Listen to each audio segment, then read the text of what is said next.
Good afternoon, students.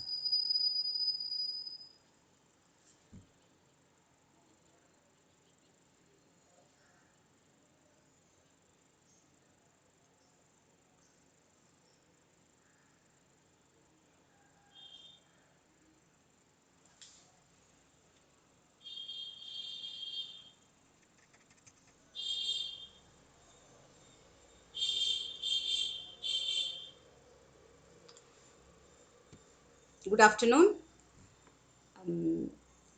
Today we are going to continue the third lesson, laws of motion, and the topic is from 3.32 to 3.35. That is, you can check in your book 3.32, particle moving in an inclined plane, and 3.34, motion of connected bodies, 3.35, concurrent forces and Loomis theorem, 3.5, law of conservation of total linear momentum, and 3.51, impulse we are going to see. So up to 3.6 we are going to see.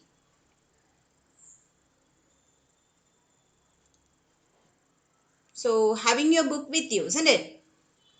If there is any doubt regarding the class, you can chat and I will answer you.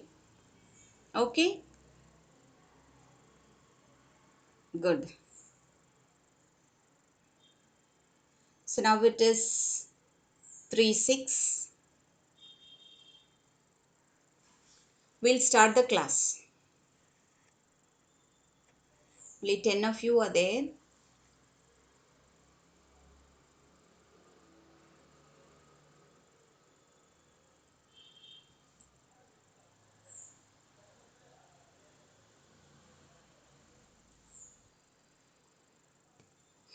Good. So 3.32, this we have already discussed in the last class. போன கிளாஸ்ல discuss பண்ணினோம். ஆனால் வந்து உங்களுக்கு இதில் doubt இருக்குது அப்படின்னு சொன்னீங்க. அதனால நான் வந்து அதை கிளியராக இன்றைக்கு எதை நடத்தலாம் அப்படின்ட்டு நினச்சிருக்கிறேன். ஸோ அந்த பேஜஸ் கூட நீங்கள் எடுத்து வச்சுக்கலாம். Right, particle moving in an incline plane. So ஒரு நோட்டும் வச்சுக்கோங்க, சைட் பை சைடு. ஒருவேளை நோட் பண்ணிட்டீங்கனாலும் நல்லது. அப்படி இல்லைன்னா நீங்கள் என்ன பண்ணிக்கலாம், புக்கில் உங்களுக்கு ஏதாவது எக்ஸஸான இன்ஃபர்மேஷன்ஸ் ஏதாவது இருந்துச்சுன்னா நீங்கள் புக்கில் அதை எழுதி வச்சுக்கலாம். Right, okay, good. So 3.32, particle moving in an incline plane. So ஒரு சாய் தளத்தில், ஒரு சாய்வான தளத்தில் ஒரு body is moving. See,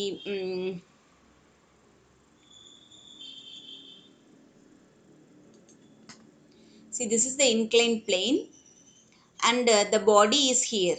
The body is of mass m and it is accelerated along this is taken as x-axis. See here the free body diagram. Free body diagram தந்திருக்காங்க இல்லையா? இந்த free body diagramல என்ன explain பண்றாங்க அப்படின்னா, see this is the inclined plane, சாய்தளம். அந்த சாய்தளம் எப்படி இருக்குன்னா theta ஆங்கிளில் சாய்வாக இருக்குது. It is a plane and it is inclined at an angle theta.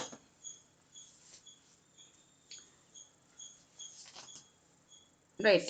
இப்படி ஒரு inclined plane இருக்குது. அதாவது நம்ம வந்து ஒரு வீட்டுக்கு ஒரு படி அப்படி சாய்வா வச்சிருந்தோம்னா அப்படியே 2 வீலர்ஸ் எல்லாம் ஏற்றுறதுக்காக வேண்டிய ஒரு சாய் தளம் வச்சுருப்போம் இல்லையா, அதுதான் அது. ஸோ அப்படியான ஒரு சாய் தளத்தை ஞாபகம் வச்சுக்கோங்க. இப்போது இந்த சாய் தளத்தில் இந்த ஒரு ஆப்ஜெக்ட் மூவ் ஆகிட்டு இருக்குது அப்படின்னா இதை தான் என்ன பண்ணிக்கிறாங்க அப்படின்னா எக்ஸ் ஆக்சிஸ்ன்னு எடுத்துக்கிறாங்க. இதுக்கு பெர்பெண்டிகுலராக இருக்கிற ஒரு டைரக்ஷனை தான் ஒய் ஆக்சிஸ்ன்னு எடுத்துக்கிறாங்க. சரியா? அப்போது இந்த எக்ஸ் ஆக்சிஸில் தான் ஆப்ஜெக்ட் மூவ் ஆகும். ரைட். ஆனால் நமக்கு தெரிஞ்சிருக்கும் இந்த அக்சலரேஷன் டியூ டு கிராவிட்டி எப்போவுமே எப்படி இருக்கும், பர்பெண்டிகுலர், அப்படியே கீழ் நோக்கி அப்படியே பர்பெண்டிகுலராக தான் இருக்கும். அப்படி தானே? Acceleration due to gravity, gravitational force எங்கே இருக்கும், நேர கீழே தான் இருக்கும். அப்போ அந்த ஆப்ஜெக்டோட மாஸ் எம்னு எடுத்துட்டோன்னா, if the mass of the object is taken to be m and it is sliding on a frictionless surface. அந்த ஃப்ரிக்ஷன்னால வரக்கூடிய ஃபோர்ஸை நம்ம இப்போ கணக்கில் எடுத்துக்கிறதுல அதனால ஃப்ரிக்ஷன்லெஸ் சர்ஃபேஸ்னு எடுத்துக்கிறோம். அட் அன் ஆங்கிள் தீட்டா, ஒரு தீட்டா ஆங்கிளில் இது வந்து இருக்குது அப்படின்னு வச்சுக்கிறோம், சாய்வாக இருக்குதுன்னு வச்சுக்கிட்டா இங்கே என்ன ஆகுது, இந்த ஆப்ஜெக்டினால ஒரு ஃபோர்ஸ் கிடைக்குது, டவுன்வர்ட் ஃபோர்ஸ். அது என்னன்னா கிராவிடேஷனல் ஃபோர்ஸ், ரைட்? அண்ட் ஒரு ஆப்ஜெக்ட் இருக்குன்னா கண்டிப்பாக அந்த ஆப்ஜெக்ட்டுக்கு ஒரு நார்மல் ஆக்ட் ஆகும். அந்த நார்மல் இஸ் ஆக்டிங் அப்வர்ட்ஸ். இது நம்ம போன கிளாஸ்லேயே பார்த்துட்டோம். So normal will be normal to the object, ஆப்ஜெக்டில் இருந்து நேர செங்குத்தாக இருக்கும். ஸோ ஆப்ஜெக்ட் இஸ் ஹியர், ஆப்ஜெக்டில் இருந்து பெர்பெண்டிகுலராக இருக்கக்கூடியது நார்மல். ஆனால் எம்ஜி எப்போவுமே எப்படி இருக்கும், கீழ் நோக்கி ரைட் டவுன் அப்படி இருக்கும். சரியா? இப்போ இந்த ஆப்ஜெக்டை ஒரு பாயிண்டாக எடுத்துட்டோம்னா ஃப்ரீ பாடி டயக்ராமில் நம்ம அந்த ஆப்ஜெக்ட்ஸை பாயிண்டாக தான் எடுத்துக்குவோம், ரைட்? ஸோ அப்போது இந்த ஆப்ஜெக்டை நாம் மாஸ் எம் அப்படின்னு ஒரு பாயிண்டாக நம்ம எடுத்துக்கிட்டோம்னா normal will be this side and m g will be this side. ஆனால் பாருங்கள், இது வந்து ரெண்டுமே நேராக வந்து அதை காம்பன்சேட் பண்ணியோ அப்படி இல்லை. ஏன்னா இந்த இன்க்ளினேஷன், இந்த சாய்வு எவ்வளவு இருக்குன்னா தீட்டா ஆங்கிளில் இருக்குது. அப்போ தீட்டா ஆங்கிளில் இருக்கிறதுனால we have to resolve the force. The ஃபோர்ஸை வந்து நம்ம ரிசால்வ் பண்ணியே ஆகணும். ஏன்னா இங்கே வந்து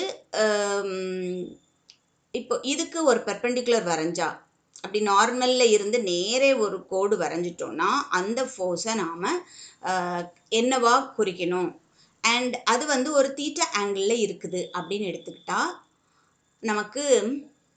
ஸோ நான் இதை எக்ஸ்பிளைன் பண்ணும்போது what is cos theta, what is sine theta அப்படின்றத எக்ஸ்பிளைன் பண்ணுறேன், எப்படி அதை கண்டுபிடிப்போன்னு எக்ஸ்பிளைன் பண்ணுறேன். அதுக்கப்புறமா we'll see how it is resolved. ஓகேயா? ஸோ அதுக்கு நான் ஒயிட் போர்டு எடுத்துக்கிறேன். ஒயிட் போர்டு தெரியாட்டினா please tell me that you cannot see the board, right? If you can see the board also, you can chat and tell that you can see the board. Board தெரியுதா?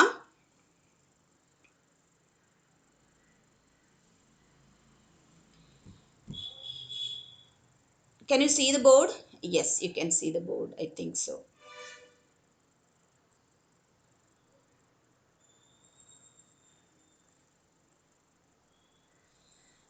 Can you see the board, Maladi?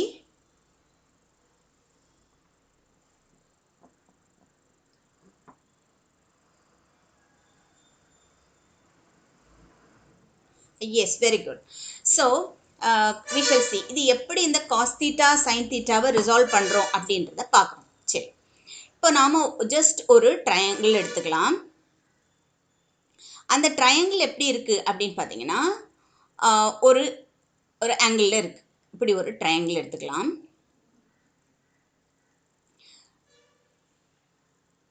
ஒரு right angle triangle எடுத்துட்டோம்னா அதுக்கு cos theta sin theta நம்ம கண்டுபிடிக்கலாம். So if this is the theta, இப்போ இது A B Cன்னு வச்சுக்கலாம். இப்போ sin theta என்ன ஆகும் அப்படின்னு பார்த்தீங்கன்னா opposite side divided by the hypotenuse, right? Opposite side divided by hypotenuse. So opposite side எது இந்த இடத்துல? தீட்டாக்கு ஆப்போசிட் சைடு எது? பிசி.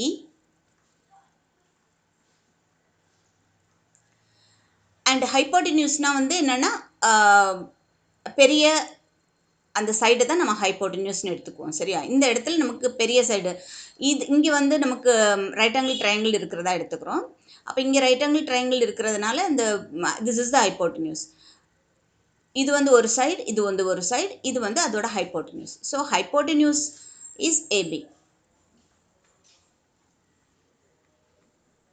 ரைட்டா? இப்போ இந்த ஹைப்போட்டென்யூஸில் நமக்கு எம்ஜின்ற ஃபோர்ஸ் இருக்குன்னு வச்சுக்குவோம். இதை நாம் அப்படியே ஸ்லாண்ட் பண்ணி காமிக்கணும். அதை நான் அப்புறமா எக்ஸ்பிளைன் பண்ணுறேன். இப்போ இதை வந்து ஜஸ்ட் லைக் தட் ஏபியை வந்து எம்ஜின்னு வச்சுக்குவோம். சரியா? அப்போ இந்த இடத்துல உங்களுக்கு sin BC divided by mg, or what is BC? BC is equal to mg sin theta. Right? So இந்த BCன்ற இடத்தை நாம எப்படி எழுதிக்கலாம்? mg sin theta ன்னு எழுதிக்கலாம். ஏன்னா இந்த நான் இதை ஏன் எக்ஸ்பிளைன் பண்ணுறேன் அப்படின்னு பார்த்தீங்கன்னா, உங்களுக்கு இன்னும் வரக்கூடிய காலங்களில் எப்போதுமே இந்த தீட்டா வரும். தீட்டா வந்தால் அதை வந்து ரிசால்வ் பண்ணுவாங்க. Sine theta and cos theta resolve பண்ணுவாங்க. ஏன் அப்படி பண்ணுறாங்க அப்படின்ற உங்களுக்கு ஒரு ஐடியா வேணும்னா கண்டிப்பாக நீங்கள் இதை தெரிஞ்சுக்கிட்டோன்னா நமக்கு ஈஸி, ரைட்? ஓகே, ஸோ இந்த இடம் நமக்கு எம்ஜி சைன் தீட்டான்னு வந்தாச்சு, பிசி. அப்போ வாட் இஸ் ஏசி? இப்போ ஏசிக்கு என்ன கண்டுபிடிக்கலாம் அப்படின்னா, வாட் இஸ் காஸ் தீட்டா கண்டுபிடிப்போம். What is cos theta? Cos theta is equal to adjacent side by hypotenuse. Adjacent side divided by hypotenuse.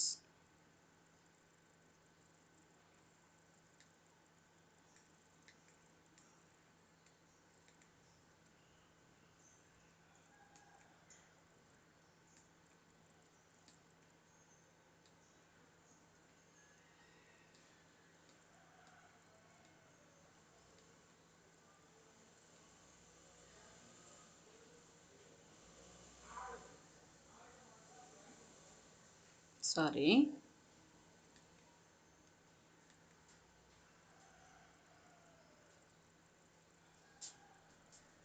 So adjacent side divided by hypotenuse. So what is adjacent side here?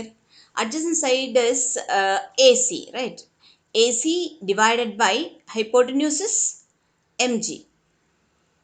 So what is AC?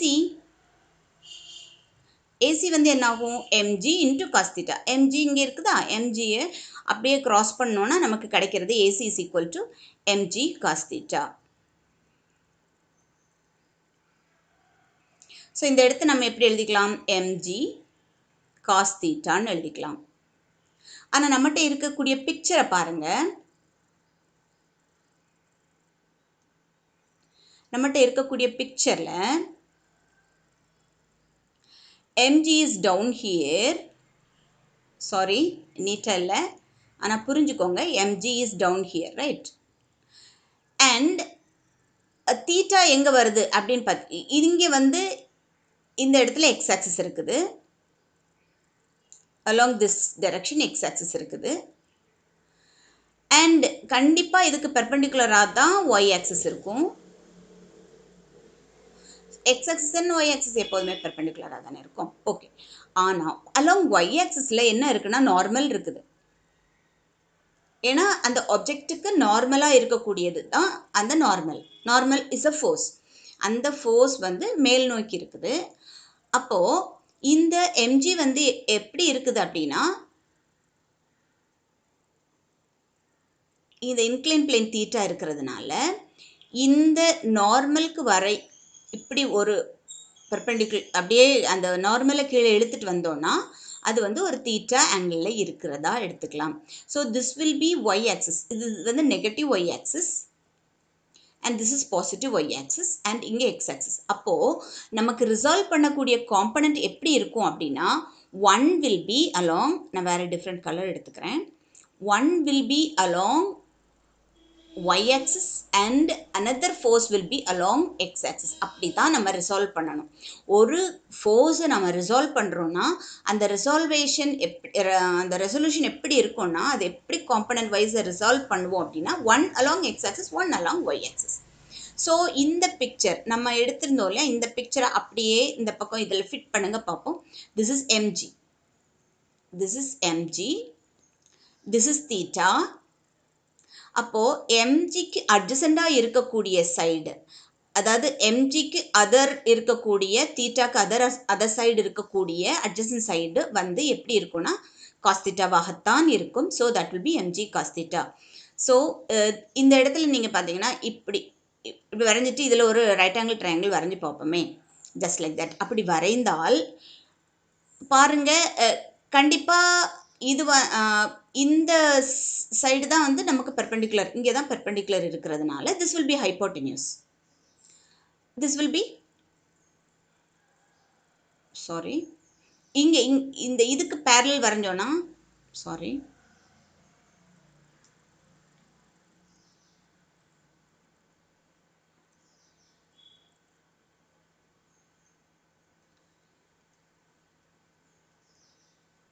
இந்த டைரக்ஷனில் தான் MG இருக்குது, right, MG.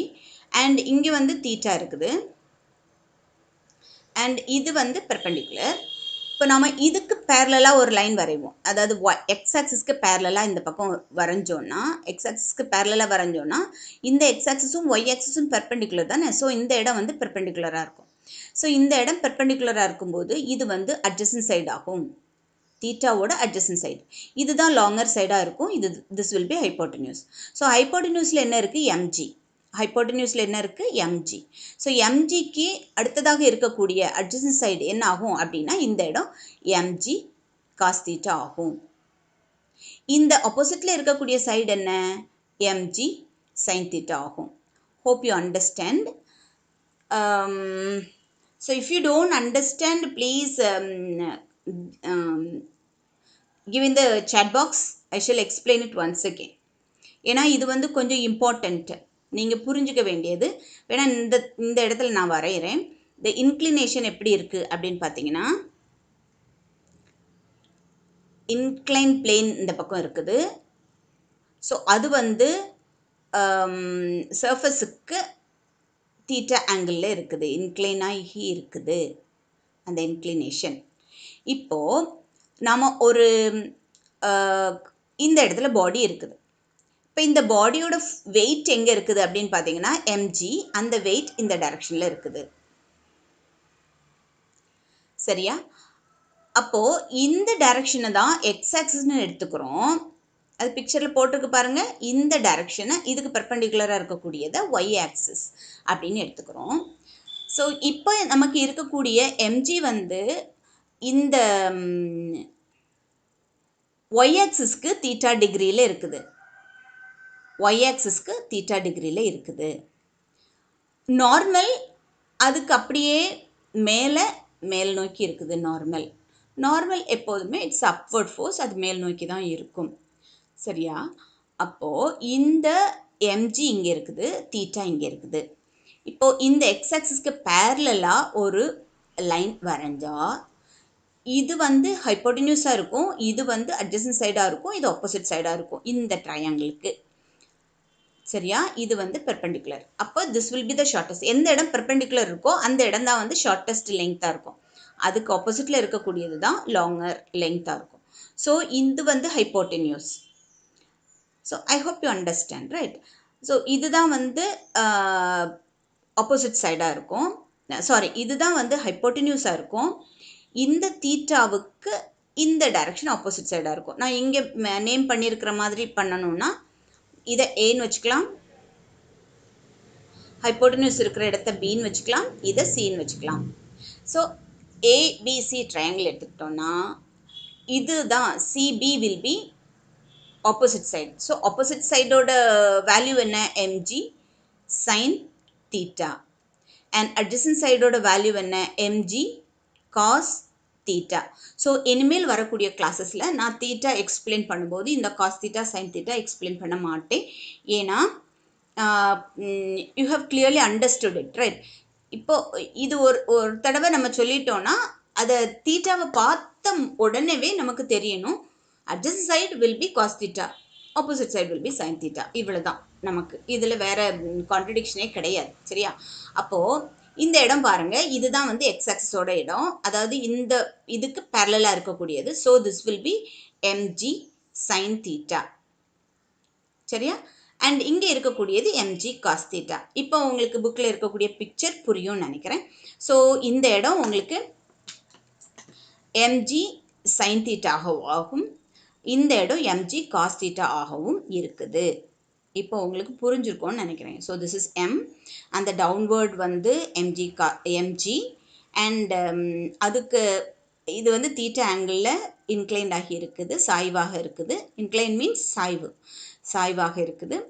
So அந்த along x ஆக்சிஸில் வரக்கூடியது m g sine theta and along y ஆக்சிஸில் வரக்கூடியது m g cos theta. Okay, hope you understand.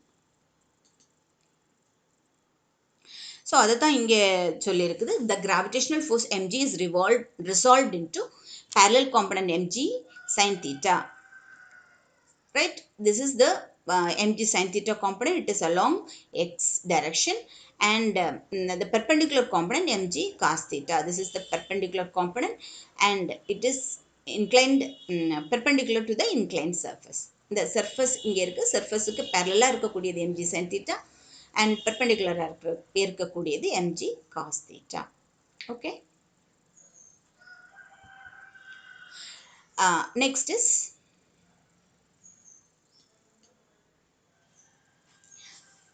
so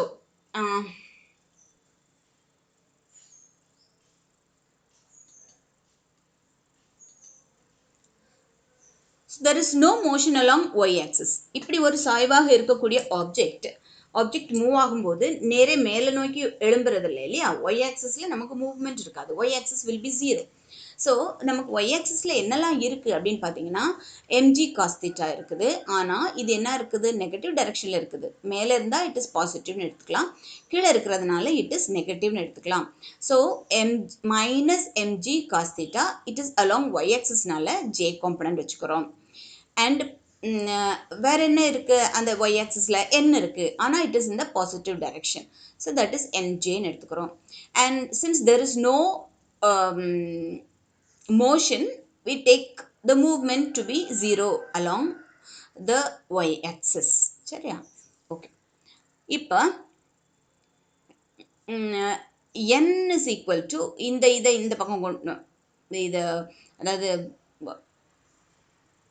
direction காம்பனன்ட்ஸை எடுத்துட்டோம்னு வச்சுக்கோமே. டைரக்ஷன் காம்பனன்ட்ஸ் எடுக்காமல் மேக்னிடியூட் அலோன். இப்போ மேக்னிடியூட் அலோன் எடுத்துக்கிட்டோன்னா n முதல்ல எழுதுகிறோம், ஏன்னா இங்கே நெகட்டிவ் இருக்கிறதுனால அடுத்தால எழுதுகிறோம். சரியா? n minus mg cos theta is equal to 0. Otherwise we can write n is equal to mg. Otherwise we can write n is equal to mg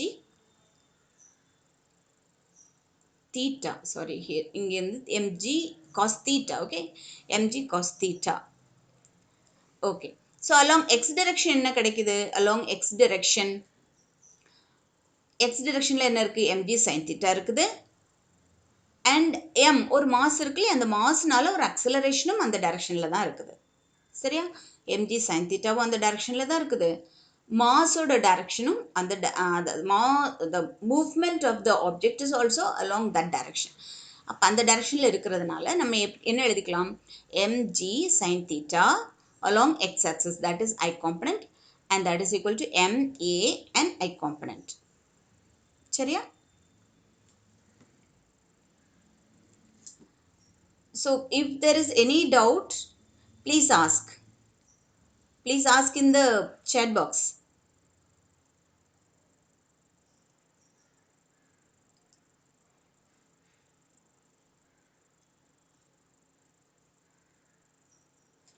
Good. So mg sin theta, this is along the x-axis, mg sin theta, and that is equated to அந்த mg sin theta இருக்கிறதுனால நமக்கு என்ன கிடைச்சிச்சு? ஒரு movement கிடைச்சிச்சு. அந்த movement is along the x-axis also. So mg sin theta is equal to ma, magnitude alone எடுத்துக்கிட்டோம்னா. So m cancel ஆயிடுச்சுன்னா என்ன ஆகும்? a is equal to g sin theta அப்படியா? சரியா? a is equal to இங்கே இருக்கக்கூடியது g sin theta அப்படி நமக்கு கிடைக்கும். So if the sliding object theta வந்து என்ன ஆகுது? தீட்டா இஸ் ஈக்குவல் டு 90 டிகிரிஸ்ன்னு வச்சுக்கலாம். sin 90 is 1. இப்படி அந்த இன்க்ளினேஷன் வந்து இந்த இடம் ஆங்கிள் தீட்டா இல்லாமல் நேரே இப்படி ஆயிட்டுன்னு வச்சுக்குவோம். இந்த ஆங்கிளோட வேல்யூ வந்து 90 டிகிரிஸ் ஆயிட்டுன்னு வச்சுக்குவோம். அப்போது sin 90 will be equal to 1. இப்போ இது என்ன ஆகுது?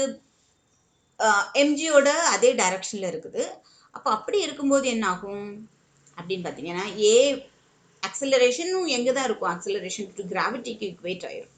அப்போது ஆக்சலரேஷன் டு கிராவிட்டிக்கு ஈக்குவேட் ஆகும்போது ஏக்கு பதிலாக நாம் என்ன போட்டுக்கலாம் அப்படின்னா ஜி சைன் தீட்டா அப்படின்ற வேல்யூ போட்டுக்கலாம்.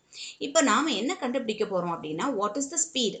இப்போ வந்து ஆக்சலரேஷன் கண்டுபிடிச்சிட்டோம். ஆக்சலரேஷன் என்ன இருக்குன்னா ஜி சைன் தீட்டான்னு இருக்குது. இப்போ இதே இது அதோட வெலாசிட்டி என்ன, இந்த மூவிங் ஆப்ஜெக்டோட வெலாசிட்டி என்ன அப்படின்னு பார்க்குறோம். மூவிங் ஆப்ஜெக்டோட வெலாசிட்டி என்ன அப்படின்னு பார்க்கணும்னா என்னது, v square is equal to u square plus 2as. இது வந்து மோஷன் ஈக்குவேஷன்ஸ் ஆஃப் மோஷனில் நம்ம ஏற்கனவே படிச்சிருக்கிறோம் செகண்ட் லெசனில். ஸோ இந்த இடத்துல இனிஷியல் வெலாசிட்டி நம்ம வந்து ஒரு இனிஷியலாக நம்ம எந்த வெலாசிட்டியும் கொடுக்கல, we are just placing the object. அந்த ஆப்ஜெக்டை மட்டும்தான் வைக்கிறோம். சரியா, we are just placing the object and making it to move. நம்ம ஒரு velocity கொடுத்து பண்ணல. So velocity, initial velocity u will be equal to 0 and s is the length of the surface, right, and v is the speed when it reaches the bottom. அப்போ அந்த velocity என்ன, acceleration கண்டுபிடிக்கிறோம், velocityயும் கண்டுபிடிக்கிறோம் for the inclined planeல move ஆகக்கூடிய ஒரு ஆப்ஜெக்ட்டுக்கு. the velocity and acceleration of the moving object in an inclined plane நம்ம இப்போ கண்டுபிடிக்கிறோம். கரெக்டா? Okay, so what will be the velocity? Velocity will be speed when it reaches the bottom. So இந்த இடத்துல பாருங்க, நான் இதில் எழுதுறேன்.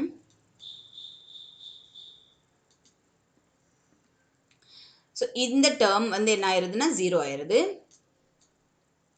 ஸோ நமக்கு இருக்கிறது என்ன, v squared is equal to 2as. ஏக்கு பதிலாக என்ன போடுறோம் அப்படின்னா g sin theta.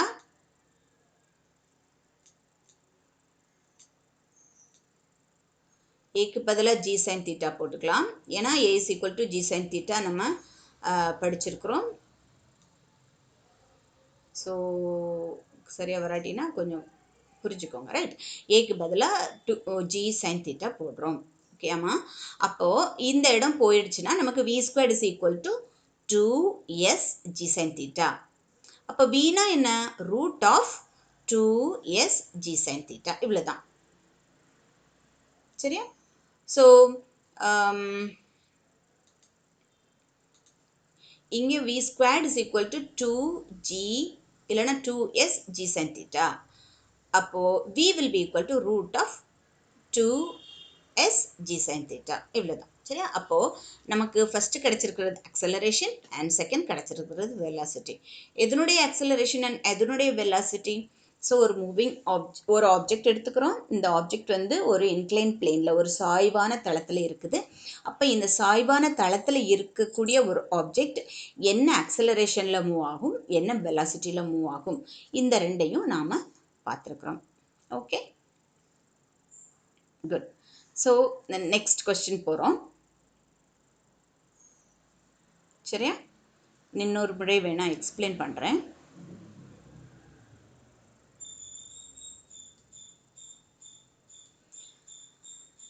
ஸோ இந்த ஆப்ஜெக்ட் இங்கே இருக்கிறது நான் ரிசால்விங் எப்படி பண்ணுறது அப்படின்றத நல்லாவே பார்த்துட்டோம். இப்போ நம்ம என்ன பண்ணுறோம் அப்படின்னா, இந்த ஆப்ஜெக்ட் y டைரெக்ஷனில் மூவ் ஆகிறது இல்லை, it is moving along X axis alone.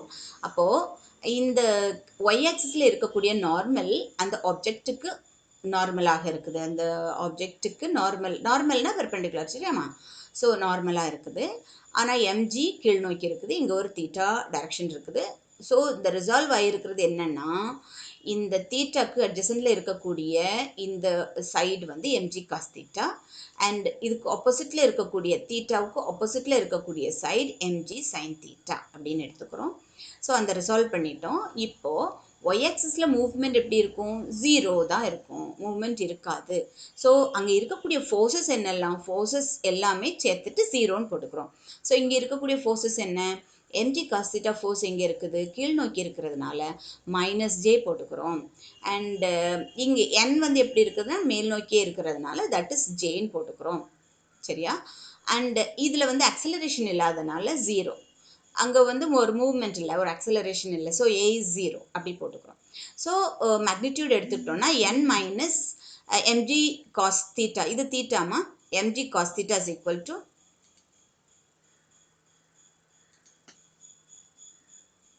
this is theta.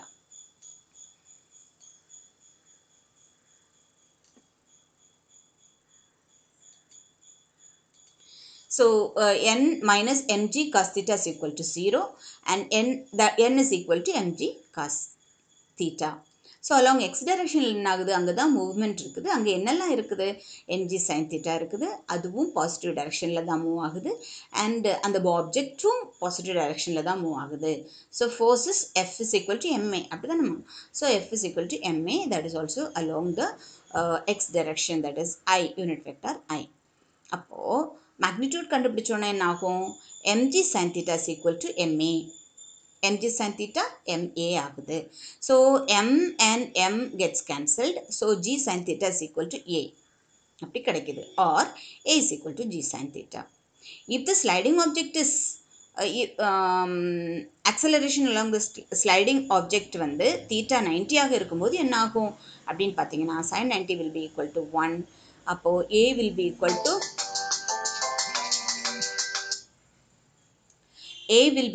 to g alone. சரியா? அடுத்தது நாம் வந்து வெலாசிட்டி கண்டுபிடிக்கணும். வெலாசிட்டி கண்டுபிடிக்கிறதுக்கு என்ன பண்ணலாம் அப்படின்னு பார்த்தீங்கன்னா, நம்ம வந்து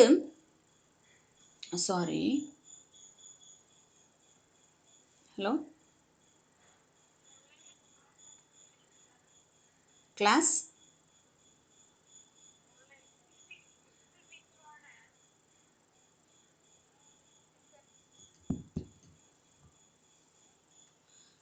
v squared is equal to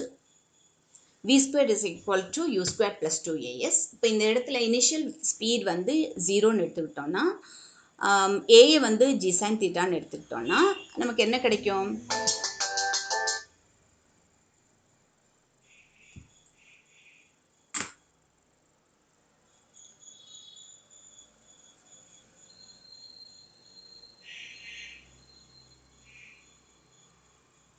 sorry ma'am,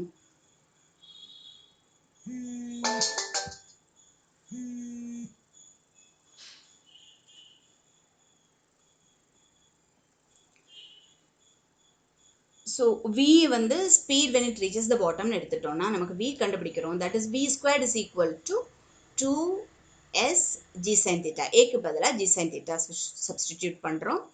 and so v will be equal to root of 2s g sin theta. ஓகேயா? ஏன்னா a is equal to g sin theta. Right? So ஒரு இன்க்ளைன் பிளேனில் மூவ் ஆகக்கூடிய ஆப்ஜெக்டோட ஆக்சலரேஷனும் வெலாசிட்டியும் நம்ம கண்டுபிடிச்சிருக்கிறோம். ரைட்டா? Okay, இப்போ அடுத்த question, that is 3.34, motion of blocks connected by string. ஒரு ஸ்ட்ரிங் இருக்குது, அந்த ஒரு ஸ்ட்ரிங்கை வச்சு 2 பிளாக்ஸை கனெக்ட் பண்ணியிருக்கோம். இந்த 2 பிளாக்ஸும் வெர்டிக்கல் மோஷனில் இருந்தால் என்ன ஆகும், ஹரிசாண்டல் மோஷனில் இருந்தால் என்ன ஆகும், அதுதான் அந்த கொஸ்டின். 3.34 புக்கில் எடுத்துக்கோங்க. 3.34 ரைட்டா? எடுத்துக்கோங்க. இப்போது இந்த கேஸ் 1 என்னன்னா, இப்போ வெர்டிக்கல் மோஷன் ஃபஸ்ட்டு பார்க்குறோம். இந்த வெர்டிக்கல் மோஷனை பார்க்குறோம். இப்போ வெர்டிக்கல் மோஷன் பார்க்குறோம். ஆனால் நமக்கு இந்த புள்ளி இருக்குது. இந்த புள்ளியில் 2 ஆப்ஜெக்ட்ஸ், m1ன்னு ஒரு ஆப்ஜெக்ட், m2ன்னு ஒரு ஆப்ஜெக்ட் இருக்குது. 2 ஆப்ஜெக்ட்ஸ். ஸோ m1 வந்து கிரேட்டர் தென் m2ன்னு எடுத்துக்கிறோம். m1 is greater than m2ன்னு எடுத்துக்கிறோம். இந்த m1 வந்து பெருசு, வெயிட் வந்து ஜாஸ்தி இந்த m2 விட அப்படின்னு நம்ம எடுத்துட்டோம்னா,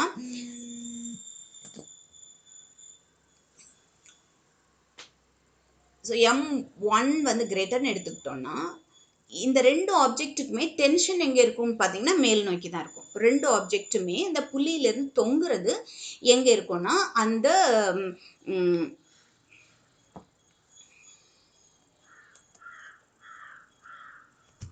புள்ளியிலேருந்து தொங்குறதுனால 2ஓட டென்ஷனுமே மேல் நோக்கி தான் இருக்கும். ஆனால் கிராவிட்டி எங்கே இருக்கும், 2க்குமே கீழ் நோக்கி தான் இருக்கும். இதை மட்டும் அண்டர்ஸ்டாண்ட் பண்ணிக்கோங்க. கிராவிட்டி எங்கே இருக்கும், m1gயும் கீழ் நோக்கி தான் இருக்கும், m2gயும் கீழ் நோக்கி தான் இருக்கும்.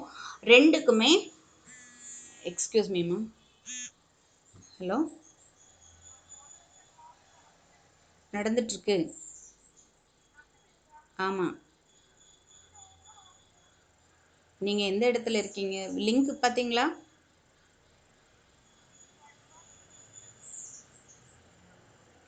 எந்த கிளாஸ் நீங்கள்? சியா? சி அப்படி தானே? ஒரு நிமிஷம், நான் அனுப்புகிறேன், லிங்க் அனுப்புகிறேன், நீங்கள் ஜாயின் பண்ணுங்கள்.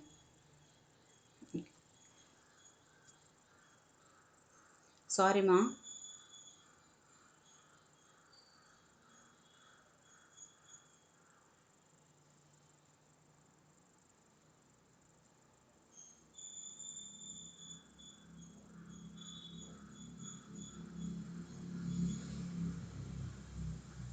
Please bear with me.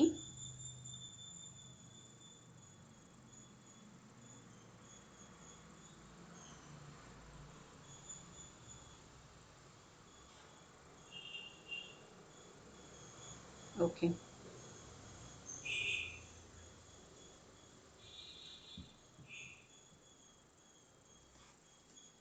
Okay.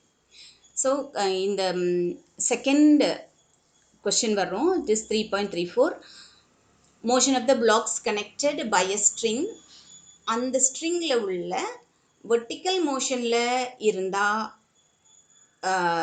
என்ன மாதிரி டென்ஷன் இருக்கும், ஆக்சலரேஷன் இருக்கும். இன்னொன்று ஹரிசாண்டல் மோஷனில் இருக்கும்போது அதுக்கு அந்த இது வந்து நெக்ஸ்ட் வருது. ஏதாவது ஒன்றவே 5 மார்க்ஸில் கேட்டுடலாம். சரியா? ஏதாவது ஒரு கொஸ்டினை கூட வெர்டிக்கல் மோஷனை கூட 5 மார்க்ஸில் கேட்டுருவாங்க. ஸோ ரெண்டையுமே ஜஸ்ட் அண்டர்ஸ்டாண்ட் பண்ணிக்கோங்க. இந்த அண்டர்ஸ்டாண்டிங்கில் இருந்து நாம் எதை கேட்டாலும் ஈஸியாக எழுதிடலாம். சரியாம்மா? ஓகே. ஸோ நம்மளோட கண்டிஷன் மட்டும் ஞாபகம் வச்சுக்கோங்க. M1 is greater than M2 அப்படின்னு ஞாபகம் வச்சுக்கோங்க. ஓகே. இப்போ T is the tension in the string and A is acceleration. இப்போ நம்ம எடுத்துக்கலாமே, ஒரு ஆப்ஜெக்ட் பெருசாக இருக்குது, ஒரு ஆப்ஜெக்ட் சிறுசாக இருக்குது, புள்ளியில் இருக்குது. அப்போ என்ன ஆகும்? அந்த பெரிய ஆப்ஜெக்ட் வந்து அந்த சிறிய ஆப்ஜெக்டை புல் பண்ணும். அப்படி தானே? ஸோ மூவ்மெண்ட் எங்கே இருக்கும்? அந்த first along the first object வழியாக இருக்கும். சரியா? M1G வழியாக நமக்கு இருக்கும். அது உங்களுக்கு புரிஞ்சுக்க முடியுது தானேம்மா? ஏன்னா M1 இஸ் கிரேட்டர். அதான் கண்டிஷன். சரியா? M1 வந்து பெரிய ஆப்ஜெக்ட், M2 வந்து சிறிய ஆப்ஜெக்ட். ஸோ இதை வந்து ஒரு கப்பி வழியாக நம்ம போடும்போது அந்த ஹையர் ஆப்ஜெக்ட், ஹையர் மாஸ் உள்ள ஆப்ஜெக்ட் என்ன செய்யும்? இந்த ஸ்மாலர் மாஸ் உள்ள ஆப்ஜெக்டை புல் பண்ணும். ஸோ இப்போது M2லையும் நாம் நியூட்டன்ஸ் செகண்டில் அப்ளை பண்ண போகிறோம், M1லையும் நம்ம நியூட்டன் செகண்டில் அப்ளை பண்ண போகிறோம். ரெண்டையும் பார்க்க போகிறோம். ஸோ ஃபர்ஸ்ட் அப்ளையிங் நியூட்டன் செகண்டில் ஃபார் த M2 மாஸ். M2ல ஃபர்ஸ்ட்டு அப்ளை பண்ணுறோம். So M2 is here. M2 என்ன ஆகுதுன்னு பார்த்தீங்கன்னா M2G கீழ் நோக்கி தான் இருக்குது. ஆனால் ஆக்சலரேஷன் எங்கே இருக்கும்? மேல் நோக்கி இருக்கும். புரிஞ்சிச்சா? அந்த ஆப்ஜெக்ட் எங்கே நோக்கி இருக்கும்? மேல் நோக்கி போயிட்டுருக்கும். So acceleration will be A will be moving upwards. Tension எப்போதுமே அப்வர்ட்ஸ் தான். இதுக்கும் டென்ஷன் அப்வர்ட்ஸ் தான், இதுக்கும் டென்ஷன் அப்வர்ட்ஸ் தான். டென்ஷன்னா என்ன? the pulling force. ரெண்டையும் அந்த இணைக்கிற அந்த கயரில் இருக்கக்கூடிய அந்த புல்லிங் ஃபோர்ஸ் வந்து எப்போவுமே மேலே தான் இருக்குது. ஸோ M1க்கும் டென்ஷன் மேலே தான் இருக்கும், M2க்கும் டென்ஷன் மேலே தான் இருக்கும். சரிதானம்மா? இது புரிஞ்சிச்சு இல்லையா? ஓகே. ஸோ இப்போ வருவோம். M2 ஆப்ஜெக்டில் நம்ம என்ன பண்ணுறோம்? அந்த செகண்ட் நியூட்டன் செகண்டில் அப்ளை பண்ணுறோம். ஸோ நியூட்டன் செகண்டில் அப்ளை பண்ணும்போது என்ன ஆகுது? டென்ஷன் எங்கே இருக்குது? மேல் நோக்கி இருக்குது. ஆக்சலரேஷன் எங்கே இருக்குது? மேல் நோக்கி இருக்குது. கிராவிட்டியோட ஃபோர்ஸ் எங்கே இருக்குது? கீழ் நோக்கி இருக்குது. Tension is also force. சரியா? Tension is a force and acceleration due to gravity, அதுவும் அதனால வரக்கூடிய ஃபோர்ஸஸ் M2G. மேல் நோக்கி இருக்கக்கூடிய ஃபோர்ஸஸ் TL1. ஸோ இதுக்கு நம்ம ஒரு ஃப்ரீ பாடி டயக்ராம் வரைகிறோம்னு வச்சுக்கோமே. இந்த ஃப்ரீ பாடி டயக்ராம் வரைஞ்சால் என்ன ஆகும்? இங்கே ஒரு பாயிண்ட் வச்சுருப்போம். எப்படி வரைஞ்சிக்கலாம் அப்படின்னு பார்த்தீங்கன்னா, நான் வரைஞ்சி காமிக்கிறேன். இங்கே ஒரு M2க்கு வரையணும்னா எப்படி வரைஞ்சிக்கலாம்? இங்கே ஒரு இதுதான் M2 ஒரு பாயிண்ட்னு வச்சுக்கலாம். மேல் நோக்கி இருக்கிறது டென்ஷன் அண்ட் கீழ் நோக்கி இருக்கிறது M2. இது ரஃபாக தான் வரும், கொஞ்சம் அண்டர்ஸ்டாண்டிங்காக மட்டும்தான். இது ஹேண்ட் ரைட்டிங் நல்லா வராது. ஸோ இது வந்து புரிஞ்சுக்கோங்க, M2G. சரியா? இதுதான் ஃப்ரீ பாடி டயக்ராமாக இருக்க முடியும். ஸோ உங்களுக்கு ஒரு கொஸ்டின் கேட்குறாங்கன்னு வச்சுக்கோமே, ட்ரா ஃப்ரீ பாடி டயக்ராம் அப்படின்னீங்கன்னா ஜஸ்ட் உங்களுக்கு அந்த பிக்சரில் என்ன புரியுதோ அதுதான் ஃப்ரீ பாடி டயக்ராம். ஆனால் அந்த மாஸை நம்ம பாயிண்ட் ஆப்ஜெக்டாக எடுத்துக்கணும். சரியாம்மா? அவ்வளோதான். ஸோ மாஸை பாயிண்ட் ஆப்ஜெக்டாக எடுத்துகிட்டு இந்த ஆப்ஜெக்ட்டுக்கும் ஒரு ஃப்ரீ பாடி டயக்ராம் வரைகிறோம், இந்த ஆப்ஜெக்ட்டுக்கும் ஒரு ஃப்ரீ பாடி டயக்ராம் வரையலாம். சரியா? ஸோ இந்த இடத்துல நமக்கு Newton second law for mass M2க்கு அப்ளை பண்ணுறோம். மாஸ் M2க்கு நமக்கு என்னெல்லாம் இருக்குது அப்படின்னு பார்த்தீங்கன்னா, t மேல் நோக்கி இருக்கிறதுனால that is tj, that is positive டைரக்ஷனில் இருக்கிறதுனால பாசிட்டிவ்னே போட்டுக்கிறோம். ஆனால் m2g எப்படி இருக்குது, m2g கீழ் நோக்கி இருக்கிறதுனால நெகட்டிவ் j டைரக்ஷனில் இருக்கிறதுனால that is minus m2g போட்டுக்கிறோம். j யூனிட் வெக்டர் போட்டுக்கிறோம். that is equal to force. force எங்கே, அதோட நெட் ஃபோர்ஸ் எங்கே நோக்கி போகுது, மேல் நோக்கி போகுது. ஸோ அதுவும் m2a ஆக இருக்கும். f is equal to ma தானமா. ஸோ m2a செகண்ட் ஆப்ஜெக்ட்னால m2 போட்டுக்கிறோம். So m2a that is also in the positive direction. So இந்த நம்ம வந்து டைரக்ஷன் எடுக்காம மேக்னிடியூட் அலோன் நம்ம எடுத்துட்டோம்னா என்னாகும், t minus m2g is equal to m2a அப்படின்னு நம்ம கொண்டு வரோம். ஸோ இப்போ இது ஃபர்ஸ்ட் ஆப்ஜெக்ட் என்ன ஆகுது அப்படின்னு பார்த்தீங்கன்னா, ஃபர்ஸ்ட் ஆப்ஜெக்ட் என்ன ஆகுது, டென்ஷன் மேல் நோக்கி தான் இருக்குது. ஸோ இட் இஸ் இந்த பாசிட்டிவ் டைரக்ஷன். அண்ட் m1g வந்து கீழ் நோக்கி இருக்குது, தட் இஸ் இந்த negative direction. And acceleration is also கீழ் நோக்கி இருக்குது, தட் இஸ் ஆல்சோ இந்த நெகட்டிவ் டைரக்ஷன். இந்த அண்டர்ஸ்டாண்டிங்கை வச்சுட்டு நம்ம இங்கே பார்ப்போம். So tj is in the positive direction, so it will be positive tj and minus of m1g. ஏன்னா m1g நம்ம ஆட் பண்ணுறோம். அந்த ஆட் பண்ணுற டைரக்ஷன் எங்கே இருக்குது அப்படின்னா கீழ் நோக்கி இருக்கிறதுனால that is minus j unit vector and that is equal to and total net force எங்கே நோக்கி இருக்குது, நெட் ஆக்சிலரேஷன் எங்கே இருக்குது, நெட் ஃபோர்ஸ்னா கீழ் நோக்கி இருக்குது. ஸோ ஏன்னா வந்து m1 is greater than m2. So இது வந்து m1a போட்டுக்கிறோம். ஆனால் மைனஸ் ஜே யூனிட் வெக்டர் ஏன்னா கீழ் நோக்கி வர்றதுனால நெகட்டிவ் டைரக்ஷன் நம்ம போட்டுக்கிறோம். சரியா? அடுத்தது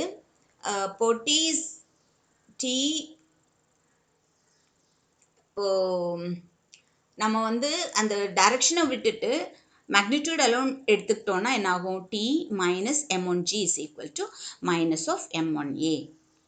சரியா? அப்போது இந்த நெகட்டிவ் இருக்கிறதுனால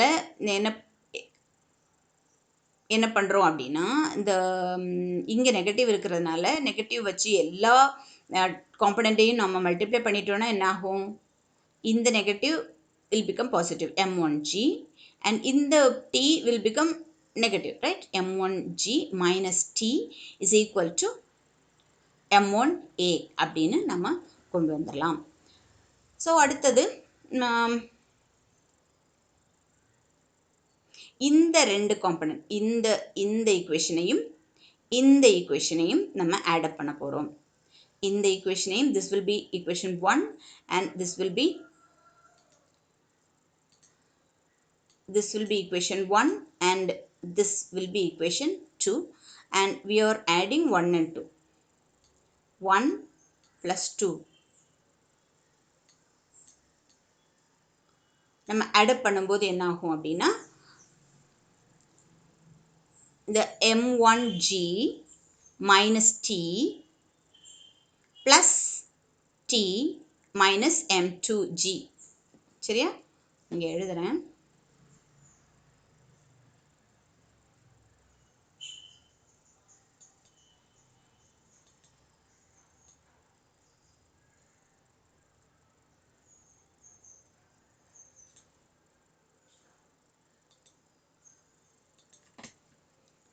அதாவது t minus m2, bear with me, என்னோட இது வச்சு எழுதுறது இவ்வளோ கஷ்டமாக இருக்குது. ஸோ m2g ப்ளஸ் ரெண்டையும் ஆட் அப் பண்ணுறேன். சரியா? Plus m1g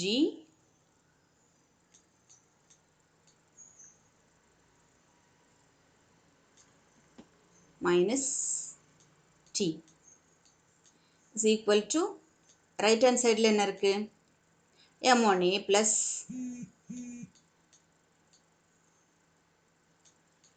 m2a.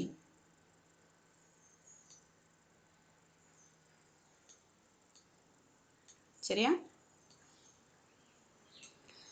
Okay, so இங்கே வந்து லெஃப்ட் சைடில் இருக்கக்கூடிய ப்ளஸ் டி அண்ட் மைனஸ் டீயை கேன்சல் பண்ணிக்கலாம். ஸோ இங்கே இருக்கக்கூடியது என்னவா இருக்கும், m1g minus m2g that is equal to m1a plus m2a இருக்கும். ஸோ இங்கே g இஸ் காமன், ஜியை வெளியில் எடுத்துக்கிறோம். இங்கே a இஸ் காமன், ஏயை வெளியில் எடுத்துக்கிறோம். I think you are not able to see the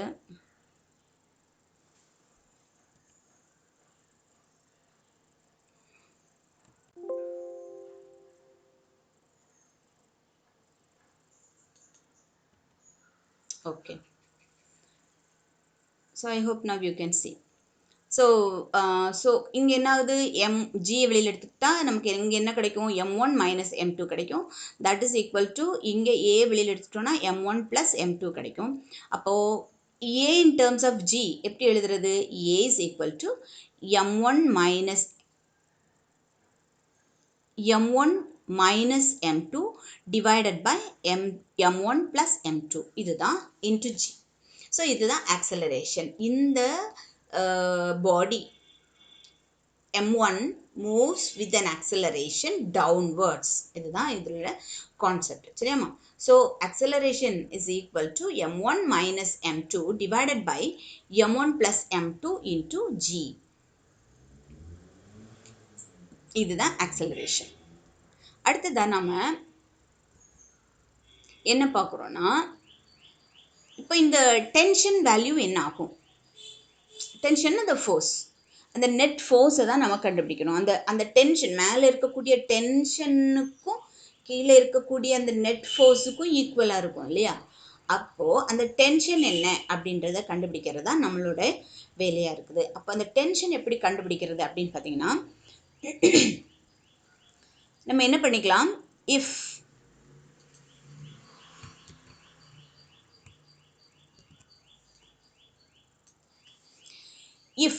m1 is equal to m2, இப்போ m1 கிரேட்டராக இருந்தால் தானே கீழ் நோக்கி வரும். இப்போ m1ம் m2 ஈக்குவல்னு வச்சுக்குவோம். If m1 is equal to m2, அப்போ அந்த கப்பியிலிருந்து வரக்கூடிய m1ம் m2 ஈக்குவலாக இருந்துச்சுன்னா there won't be any acceleration, அப்படியே நிற்கும். சரி, m1ம் m2ம் ஈக்குவலாக இருந்துச்சுன்னா அது வந்து எந்த இடமும் மூவ் ஆகாமல் ரெண்டு ஆப்ஜெக்ட்ஸும் ஒரே இடத்துல நிற்கும். So acceleration will be 0. சரிதானா? அப்போது இந்த ஈக்குவேஷன்ஸ் நமக்கு அங்கே முன்னாடி பார்த்தோம் இல்லையா, that is t minus m2g is equal to m2a, அந்த ஈக்குவேஷனும் ஏன்ற ஈக்குவேஷனையும் நான் எடுத்து இங்கே வச்சுருக்கிறேன். ஸோ இந்த t மைனஸ் m2gயை நான் என்ன பண்ணுறேன், இந்த பக்கம் கொண்டு போகிறேன். ரைட் சைட் கொண்டு போகும்போது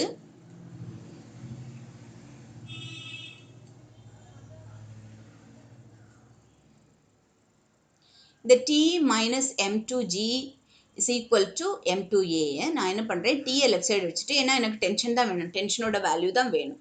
ஸோ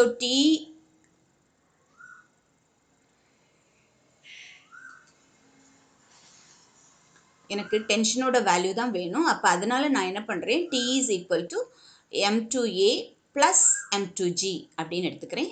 m2a ப்ளஸ் m2g அப்படின்னு எடுத்துக்கிறேன் டீயோட வேல்யூ. அப்போது m2g அப்படியே வச்சுக்கலாம். ப்ளஸ் m2aக்கு பதிலாக நான் ஏயோட வேல்யூ சப்ஸ்டிடியூட் பண்ணுறேன், இந்த இடத்துல சப்ஸ்டிடியூட் பண்ணுறேன். That is m1 minus m2 divided by m1 plus m2 into ஜின்னு வச்சுக்கிறேன். சரியா? இப்போ என்ன பண்ணுறோம் அப்படின்னா, அடுத்ததா இதுக்கு வந்து ஒரு எல்சிஎம் கண்டுபிடிக்கிறோம். அப்போ எப்படி, இந்த ஈக்குவேஷனை நான் எழுதுறேன் மறுபடி. That is equal to m2g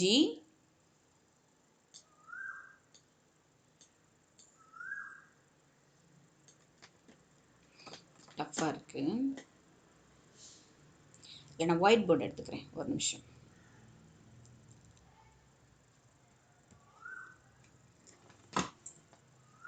ஒரு நிமிஷம்.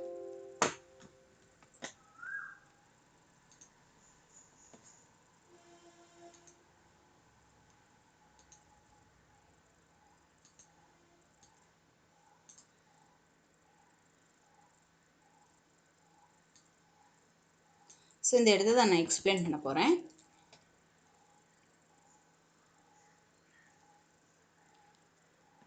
t T is equal to M2G plus. So இங்கேயும் என்ன இருக்குது அப்படின்னு பார்த்தீங்கன்னா, இந்த செகண்ட் ஈக்குவேஷன்லேயும் என்ன இருக்குது அப்படின்னு பார்த்தீங்கன்னா, M2வும் Gயும் இருக்குது. அப்படி தானேம்மா? M2வும் Gயும் இருக்கிறதுனால நான் என்ன பண்ணுறேன், M2Gயை வெளியில் எடுத்துக்கிறேன்.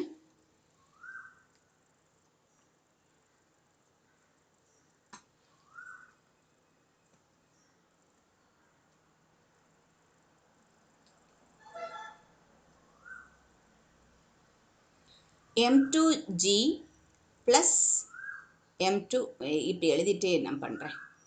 M1 minus M2 divided by M1 plus M2. Okay, Gயை நான் லெஃப்ட் சைடு எடுத்துட்டேன். ஸோ M2 ரெண்டு இடத்துலையும் இருக்கிறதுனால M2G இஸ் காமன். ஸோ இந்த ஈக்குவேஷனுக்கு பதிலாக 1 ப்ளஸ் இந்த ஈக்குவேஷனில் இருக்கக்கூடிய மீதம் உள்ள terms M1 minus M2 divided by M1 plus M2. சரியா?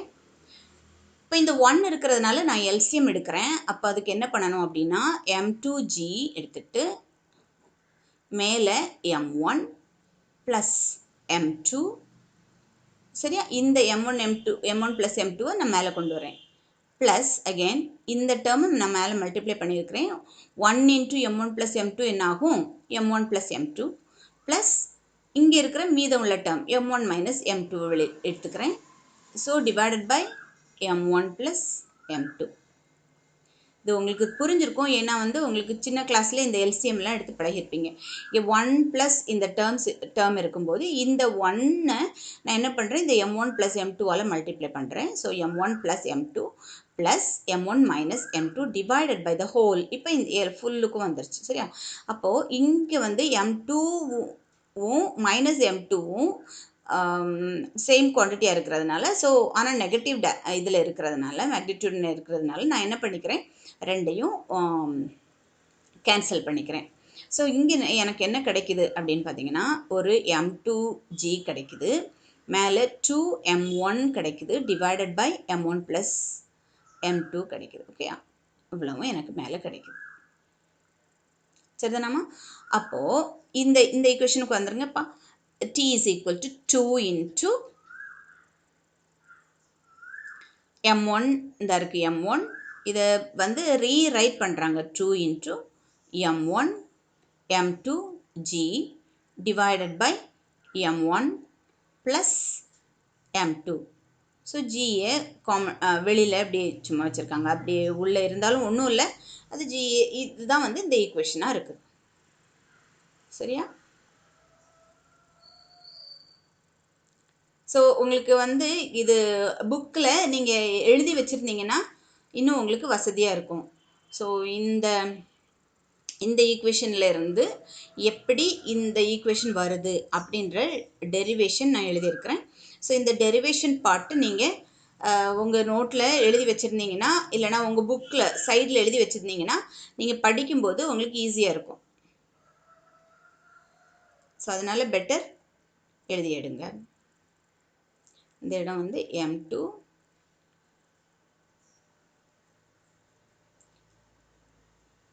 M2 இங்கே G. அப்படி நம்ம வச்சிருக்கிறது தான் இங்கே என்ன எழுதியிருக்காங்க, 2M1 M2 by M1 plus M2 into G அப்படின்னு எழுதியிருக்காங்க. சரியாம்மா? ஓகே,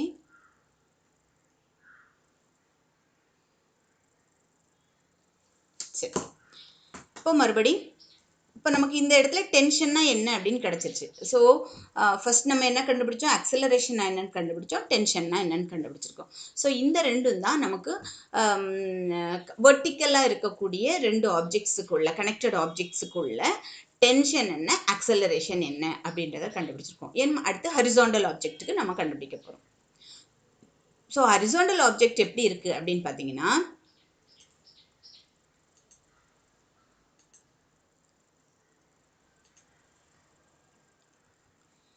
horizontal object M1 எங்கே இருக்குன்னா ஹேங்கிங்கில் இருக்குது, M2 எங்கே இருக்குன்னா ஒரு டேபிளில் இருக்குது, இங்கே வந்து ஒரு புள்ளி இருக்குது.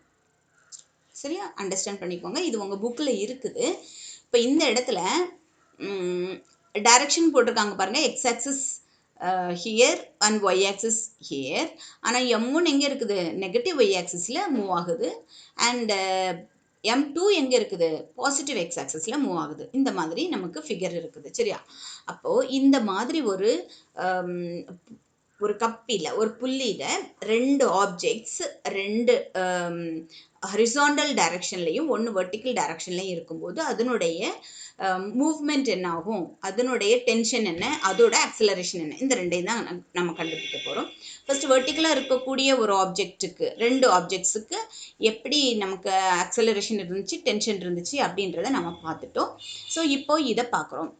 இப்போ இதை பார்க்கும்போது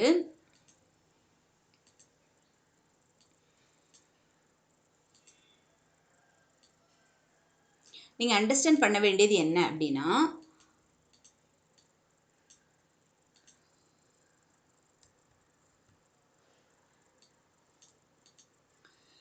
M1 வந்து ஹேங்கிங் த்ரூ த புள்ளி, ஹேங்கிங்னா என்ன, டவுன்வர்டில் இருக்குது. அண்ட் M2 எங்கே இருக்குன்னா ஹரிசாண்டல் டேபிளில் இருக்குது. இதுலேயும் நாம் என்ன பண்ணிக்கிறோம், there is no friction on the surface. இதுதான் கண்டிஷன். ஃப்ரிக்ஷன் எடுத்துட்டோம்னா அது ஒரு தனி ஃபோர்ஸாக இருக்கும். அப்போ அந்த ஃபோர்ஸை நம்ம ஆடப் பண்ண வேண்டியிருக்கும். அப்போ அதனால ஃப்ரிக்ஷனல் ஃபோர்ஸை நம்ம எடுக்கலை அப்படின்னு எடுத்துட்டோம்னா, இப்போ பிளாக்ஸ் எப்படி இருக்குது, தே ஆர் கனெக்டட், அந்த blocks are connected with a pulley. And அங்கே ஒரு மூவ்மெண்ட் என்ன இருக்குது அப்படின்னு பார்த்தீங்கன்னா, ஏ ஆக்சலரேஷன் ஏல மூவ்ஸ் வித் ஆக்சலரேஷன் ஏ அப்படின்னு எடுத்துக்கிறோம். அப்படின்னு எடுக்கும்போது இப்போ இதுக்கு ஒரு ஃப்ரீ பாடி டயக்ராம் வரைஞ்சோன்னா என்ன ஆகும், M2 எங்கே இருக்குது, கீழ் நோக்கி இருக்குது. அண்டு இப்போ ஃபஸ்ட் M2ன்ற ஆப்ஜெக்ட் எடுத்துட்டோம்னா, M2ன்ற ஆப்ஜெக்ட்டுக்கு ஒரு ஃப்ரீ பாடி டயக்ராம், M1ன்ற ஆப்ஜெக்ட்டுக்கு ஒரு ஃப்ரீ பாடி டயக்ராம். ஸோ M2ன்ற ஆப்ஜெக்ட் எங்கே இருக்குது அப்படின்னு பார்த்தீங்கன்னா, நான் பெருசாகவே காமிச்சு வரைகிறேன், சொல்லித்தரேன். M2ன்ற ஆப்ஜெக்ட்டுக்கு ஒரு ஃப்ரீ பாடி M2ன்ற ஆப்ஜெக்ட்டுக்கு ஒரு ஃப்ரீ பாடி டயக்ராம் அண்ட் M1ன்ற ஆப்ஜெக்ட்டுக்கு ஒரு ஃப்ரீ பாடி டயக்ராம். M2ன்ற ஆப்ஜெக்டோட டென்ஷன் எங்கே இருக்குது, ரைட் சைடில் இருக்குது. அண்ட் மூவ்மெண்ட்டுமே ரைட் சைடில் தான் இருக்கும். சரியா, டென்ஷன் இங்கே இருக்குது. நார்மல் எப்போதுமே ஆப்ஜெக்ட்டுக்கு பெர்பெண்டிகுலராக இருக்கும், ஆப்ஜெக்டில் இருந்து பெர்பெண்டிகுலராக இருக்கும், மேல் நோக்கி இருக்கும். ஸோ நார்மல் மேல் நோக்கி இருக்குது. அண்டு கீழே இருக்கக்கூடியது இதனுடைய ஃபோர்ஸ் வந்து M2G ஆக இருக்குது. இதுதான் free body diagram for this M2. M1ஓட ஃப்ரீ பாடி டயக்ராம் என்ன அப்படின்னு பார்த்தீங்கன்னா, கீழே M1G இருக்குது அண்ட் மேலே டென்ஷன் T இருக்குது. சரியா, கீழே M1G இருக்குது, மேலே டென்ஷன் T இருக்குது. ஆக்சலரேஷனும் இங்கே நோக்கி தான் இருக்குது. ஆனால் நமக்கு ஃப்ரீ பாடி டயக்ராமில் only we are talking about considering the forces. அப்போ அதனால் கீழே உள்ள ஃபோர்ஸ் M1G, மேலே உள்ள ஃபோர்ஸ் T, அதை இப்படி பண்ணிக்கிறோம். சரிதான் நம்ம. அப்போது இந்த ரெண்டு ஃபோர்ஸும் தான் அங்கே இருக்குது. சரி, அப்போ டவுன்வர்ட் M2ல இருக்கக்கூடிய ஃபோர்ஸ் என்னன்னு பார்த்துட்டோம், M1ல இருக்கக்கூடிய ஃபோர்ஸ் என்னன்னு பார்த்துட்டோம். சரியா, இப்போது ஃபஸ்ட்டு M1க்கு நாம் வந்து நியூட்டன்ஸ் செகண்ட் லா அப்ளை பண்ணுறோம். அதாவது அந்த என்ன டென்ஷன் எப்படி இருக்கும், எப்படி நம்ம வெர்டிக்கல் மோஷனில் பார்த்தோமோ அதே தான். இப்போ இதில் M1ன்ற பாடியில் எடுத்துட்டோன்னா டென்ஷன் மேல் நோக்கி தான் இருக்குது, that is Tj. And M1G எங்கே இருக்குது, கீழ் நோக்கி இருக்குது, that is minus M1Gj. And அக்சலரேஷனும் எங்கே தான் இருக்குது, கீழ் நோக்கி இருக்குது. இப்போ M1 இஸ் கிரேட்டர் தேன் M2ன்னு எடுத்துட்டோம்னா இந்த தான் கீழ் நோக்கி இழுக்கும். ஸோ நான் கீழே நோக்கி இழுக்கிறது ஈஸியாக இழுத்துறோம் இல்லையா. ஸோ கீழ் நோக்கி இழுக்குது, வெயிட் ஜாஸ்தியாக உள்ள ஆப்ஜெக்டாக இருந்தால் கீழ் நோக்கி இழுக்கும். ஸோ இது கீழ் நோக்கி இழுக்கும் போது நமக்கு கிடைக்கிறது M1A J யூனிட் வெக்டார். ஆனால் என்ன ஆகுது அப்படின்னு பார்த்தீங்கன்னா, it is downwards. Positive y direction எங்கே இருக்குது, அப்வர்ட்ஸ். ஆனால் இது நெகட்டிவ் டைரக்ஷனில் வர்றதுனால மைனஸ் M1A. அப்போது இந்த டைரக்ஷனை விட்டுட்டோன்னா என்ன ஆகும், T is equal T minus M1G is equal to, அப்படியே போட்டுக்கலாம், T minus M1G is equal to minus M1A. அந்த ஜே மட்டும் அதை யூனிட் வெக்டரை மட்டும் எடுத்துடுறோம். ஏன்னா டைரக்ஷன் நம்ம குறிக்கலை, மேக்னிடியூட் அலோன் எடுக்கும்போது. இப்போ அதே இது செகண்ட் ஆப்ஜெக்ட்டுக்கு M2க்கு எடுக்கும்போது என்ன ஆகுது, ரைட் சைடில் வரக்கூடியது T அண்ட் M2 எங்கே தான் இருக்குது, அலாங் சேம் டைரக்ஷனில் இருக்குது. சரியாமா? டென்ஷனும் அதே டைரக்ஷனில் தான், எக்ஸ் ஆக்சிஸ் பாசிட்டிவ் எக்ஸ் டைரக்ஷனில் தான் இருக்குது. மூவ்மெண்ட்டும் எங்கே தான் இருக்குது, அதே டைரக்ஷனில் தான் இருக்கிறதுனால நாம் செகண்ட் லா படி என்ன எழுதலாம் அப்படின்னா, டிஐ அந்த டென்ஷன் தான் என்ன பண்ணுது அப்படின்னா அந்த ஃபோர்ஸை கொடுக்குது. அந்த டென்ஷன் வழியாக அதே டைரக்ஷனில் இருக்கிறதுனால T I is equal to M2A. So அந்த தே போத் ஆர் ஈக்குவேட்டட். M2Aயும் டென்ஷனும் ஈக்குவேட் பண்ணி அப்படி எழுதிக்கிறோம். ஸோ டைரக்ஷன் இல்லாமல் எழுதணும்னா என்ன ஆகும், T is equal to M2A. சரியா? அதே நேரம் இந்த ஆப்ஜெக்ட்டுக்கும் ஒரு நார்மல் இருக்கும் இல்லையா? நார்மல் எங்கே இருக்கும், மேல் நோக்கி இருக்கும். ஸோ இந்த நார்மல் மேல் நோக்கி இருக்கக்கூடிய நார்மலோட வேல்யூ, அக்சலரேஷன் எங்கே இருக்குது, எக்ஸ் ஆக்சிஸில் தான் இருக்குது. there is no acceleration along y axis. So y axisல இருக்கக்கூடிய அக்சலரேஷன் ஜீரோன்னு எடுத்துட்டோம்னா y axisல வேற என்னெல்லாம் இருக்கும் அப்படின்னு பார்த்தீங்கன்னா, அந்த ஃப்ரீ பாடி டயக்ராம் வரைஞ்சோம்ல, இது கூட நார்மல் மேல் நோக்கி இருக்கும், இதனுடைய M2G வெயிட் கீழ் நோக்கி இருக்கும். இந்த ரெண்டுமே ஆடப் பண்ணும்போது நமக்கு ஜீரோ வேல்யூ தான் கிடைக்கும். ஏன்னா மூவ்மெண்ட் இல்லை, y டைரக்ஷனில் இல்லை. So NJ minus M2GJ is equal to 0. சரியா? இப்போ டைரக்ஷன் இல்லாமல் எடுத்துட்டோம்னா என்ன ஆகும், N minus M2G is equal to 0. இல்லைன்னா normal N is equal to M2G அப்படின்னு ஒரு வேல்யூ கிடைக்குது. Normal N is equal to M2G அப்படின்னு ஒரு வேல்யூ கிடைக்குது. இப்போ இது இந்த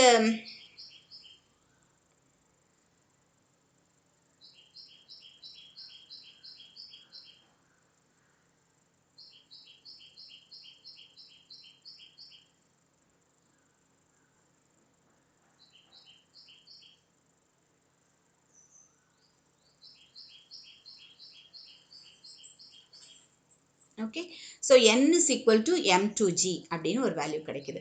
இப்போ என்ன பண்ணுறோம் அப்படின்னா, இந்த ஃபர்ஸ்ட் இக்குவேஷன் இருக்குது பாருங்கள், T minus M1G is equal to minus M1A. இந்த ஈக்குவேஷனில் இந்த Tயோட வேல்யூவை போடுறோம், இந்த Tயோட வேல்யூ சப்ஸ்டியூட் பண்ணுறோம். சரியா? அப்போது இந்த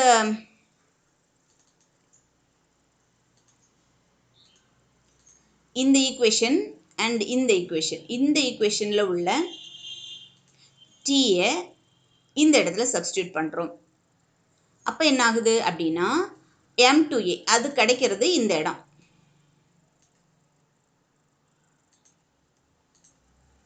so M2A minus M1G is equal to minus M1A. இந்த ஈக்குவேஷன் புரியுதா? டீக்கு பதிலாக என்ன எழுதியிருக்கோம், M2A எழுதுகிறோம். So M2A minus M1G is equal to minus M1A. இப்போ இந்த மைனஸ் வேல்யூவை இந்த பக்கம் லெஃப்ட் சைட் கொண்டு வந்துட்டோன்னா என்ன ஆகும், M2A plus M1A is equal to minus, இங்கேயும் இந்த பக்கம் கொண்டு போயிடுறதுனால இந்த மைனஸ் கேன்சல் ஆகிடுது. ஸோ M1G கிடைக்குது. So A is common. So இது என்ன எழுதிக்கலாம், இந்த பக்கம் இருக்கிறது M1 மட்டும், இங்கே இருக்கிறது M1 plus M2 இருக்குது. ஸோ M1 into G இருக்குது இங்கே. சரியா? A is equal to M divided by M1 plus M2 into G. அப்போ டென்ஷன் என்ன ஆகுது, டென்ஷனோட வேல்யூ அப்படின்னு பார்த்தீங்கன்னா,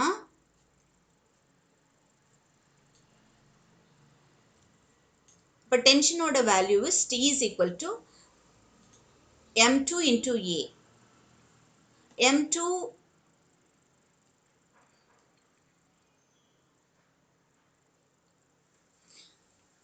இங்கே ஏற்கனவே M1 இருக்குது. ஸோ M2வையும் இங்கே சேர்த்துக்கிறோம், ஏயோட வேல்யூ போட்டுக்கிறோம். m2 இன்ட்டு ஏக்கு பதிலாக ஏக்கு இவ்வளோ வேல்யூவும் போடுறோம். m1g divided by m1 plus m2 போடுறோம்.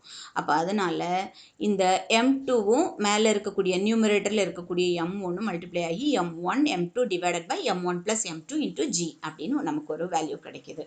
சரியா? அப்போ இங்கேயும் நம்ம ஹரிசாண்டல் டைரக்ஷனில் இருக்கக்கூடிய இந்த மூவிங் ஆப்ஜெக்ட்ஸுக்கும் நாம் ஒரு ஆக்சலரேஷனும் ஒரு டென்ஷனும் கண்டுபிடிச்சிட்டோம். இதுதான் இந்த கொஸ்டினோட ஆன்சர். ஸோ இந்த கொஸ்டின் நீங்கள் ஆன்சர் பண்ணும்போது ரெண்டு வகையாக நமக்கு ஆன்சரிங் இருக்குது. ஒன்று வந்து வெர்டிக்கல் மட்டும் கேட்டால் நீங்கள் வெர்டிக்கல் மட்டும் எழுதிக்கலாம். அதோட ஆக்சலரேஷனும் டென்ஷனோட அதை முடிச்சுக்கலாம். இந்த ஆக்சலரேஷன் அண்ட் டென்ஷனோட இங்கே ஆக்சலரேஷன் இருக்குது, இங்கே டென்ஷன் இருக்குது, அதோட முடிச்சுக்கலாம். அதே இது ஹரிசாண்டலும் சேர்த்து கேட்டாங்கன்னா ஜஸ்ட் அண்டர்ஸ்டாண்ட் இட். இந்த ஃப்ரீ பாடி டயக்ராம்னா என்னன்னு புரிஞ்சுக்கிட்டு அப்போது ரெண்டு பக்கமும் இருக்கக்கூடிய ஃபோர்ஸஸை ஈக்குவேட் பண்ணி ஆக்சலரேஷனும் டென்ஷனும் கண்டுபிடிக்கிறோம். அதுதான் இந்த கொஸ்டினோட ஆன்சர். ஸோ ஹரிசாண்டல் மோஷனுக்கு ஹரிசாண்டலில் மூவ் ஆகும்போது என்ன ஆகும் அப்படின்னு பார்த்துட்டு அங்கேயும் ஆக்சலரேஷனும் டென்ஷனும் கண்டுபிடிக்கிறோம். சரியாம்மா? So this is the second question we are dealing.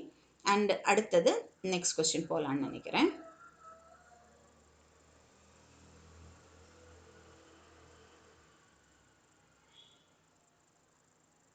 So if there is any doubt ask me. இது உங்களுக்கு ஏதாவது புரியலை, நான் வந்து ஏதாவது சொல்லித்தரணும், இந்த இடத்துல எக்ஸ்பிளைன் பண்ணுங்க அப்படின்னு உண்டுன்னா அதில் கேளுங்க, நான் வந்து எக்ஸ்பிளைன் பண்ணுறேன். ரைட்? Okay, next. ஸோ இந்த இடத்துல இருந்து இந்த வெர்டிக்கல் அண்ட் ஹரிசாண்டல்லாம் எதுக்கு நம்ம கண்டுபிடிக்கணும், இதில் என்ன இம்பார்ட்டன்ஸ் இருக்குது அப்படின்னு பார்த்தீங்கன்னா, இதில் இருக்கக்கூடிய இம்பார்ட்டன்ஸ் என்ன அப்படின்னு பார்த்தீங்கன்னா அப்ளிகேஷன் லெவல். இப்போது ropes used in conveyor belts. Horizontal motion வந்து என்ன அப்படின்னா கன்வேயர் பெல்ட். இப்போது நீங்கள் நியூஸ் பார்த்தீங்கன்னாலே தெரியும், அந்த மெடிசின்ஸ் ப்ரிப்பேர் பண்ணுற இடத்துல பாருங்கள் ஒரு கன்வேயர் பெல்ட் போகுது. எங்கே ஒரு கிளீனிங் ப்ராசஸ்னாலும் என்ன ஆகுது, ஒரு பெரிய இண்டஸ்ட்ரீஸ்லலாம் என்ன ஆகுதுன்னா கன்வேயர் பெல்ட் போகுது. அது நீங்கள் பார்த்துருப்பீங்க, அப்படி தானேம்மா? அந்த கன்வேயர் பெல்ட் இருக்கக்கூடியது தான் இந்த ஹரிசாண்டல் மோஷனோடது. அப்போது இந்த ஆக்சலரேஷன் எப்படி இருக்கும், இந்த ஆப்ஜெக்டோட டென்ஷன் எப்படி இருக்கணும், இந்த நாம் ஒரு பெல்ட் போடுறோன்னா அந்த பெல்ட்டோட டென்ஷன் என்னவா இருக்கணும் அப்படின்ற ஒரு அண்டர்ஸ்டாண்டிங் வரணும்னா நமக்கு இது தெரிஞ்சிருக்கணும். அந்த இந்த M1 M2 இருக்குது, இந்த 2 மாசஸ் இருக்குது, இந்த மாசஸ் ஆடப் பண்ணும்போது அது கிராவிட்டியும் ஆக்ட் பண்ணுது. அந்த கிராவிட்டியும் ஆக்ட் பண்ணுறதுனால நமக்கு இவ்வளோ ஆக்சலரேஷன் கிடைக்க வாய்ப்பு இருக்குது, இவ்வளோ டென்ஷனான பெல்ட் நம்ம கெட்டி ஆகணும் அப்படின்ற ஒரு அண்டர்ஸ்டாண்டிங்காக வேண்டிதான் இந்த கொஸ்டின். ரைட்? அடுத்தது ஏன் வெர்டிக்கலோட வெர்டிக்கல் மோஷனோட யூஸ் என்ன, அப்ளிகேஷன் என்ன அப்படின்னு பார்த்தீங்கன்னா லிஃப்ட் எவ்வளோ இம்பார்ட்டன்ட் யூஸ் பாருங்கள். லிஃப்ட்டு வந்து நாம் ஈஸியாக ஒரு பட்டனை ஆன் பண்ணோடனே மேலே போகிறோம் கீழே வரும் அப்படின்லாம் இருக்குல்ல. லிஃப்ட்டு எவ்வளோ டென்ஷன் உள்ள ஒரு ஆப்ஜெக்ட், ஒரு அந்த நூலால் ஒரு கயரால் கட்டப்பட்டிருக்கணும், ஒரு கம்பியால் கட்டப்பட்டிருக்கணும், அந்த டென்ஷன் என்ன லெவலில் இருக்கணும் அப்படின்றத டிசைட் பண்ணுறதுக்கு தான் இந்த ஃபார்முலா. அப்போ அது எவ்வளோ இம்பார்ட்டன்ட் பாருங்களேன். சரியா? இப்போ லிஃப்ட்டு நமக்கு ரொம்ப day to day life application மாதிரி ஆகியாச்சு. Lift, crane. அப்போ அந்த ஒரு இடத்துல அந்த லிஃப்ட்னா என்னது, ஒரு பெரிய பாக்ஸ் இருக்குது, அந்த பாக்ஸுக்குள்ளே நாமெல்லாம் போய் நின்றுக்கிறோம். இந்த பாக்ஸை ஒரு ஒரு ரோப், ஒரு மெட்டல் ரோப் அப்படி புல் பண்ணி மேலே கொண்டு போகுது, இல்லைன்னா கீழே கொண்டு வர்றது, இதுதான் வேலை. சரியா? அப்போ இந்த டென்ஷன் ஆஃப் த ரோப் எவ்வளோ இருக்கணும் அண்ட் எவ்வளோ அக்சலரேஷன் கிடைக்கும் அப்படின்றத பார்க்குறது தான் இந்த கொஸ்டின். என்னம்மா? So it is very important. I think so உங்களுக்கும் புரிஞ்சிருக்கோன்னு நினைக்கிறேன். Thank you. Okay, we shall go to the next question. சரியா? ஸோ நெக்ஸ்ட் கொஸ்டின் வந்து லாமிஸ் தியரம். லாமிஸ் தியரம் வந்து ஒரு 3 மார்க்ஸ் ஆர் 2 மார்க்ஸில் கேட்கலாம். ஸோ லாமிஸ் தியரம் எதை பற்றி சொல்லுதுன்னா it's a collection of force. It is a collection of force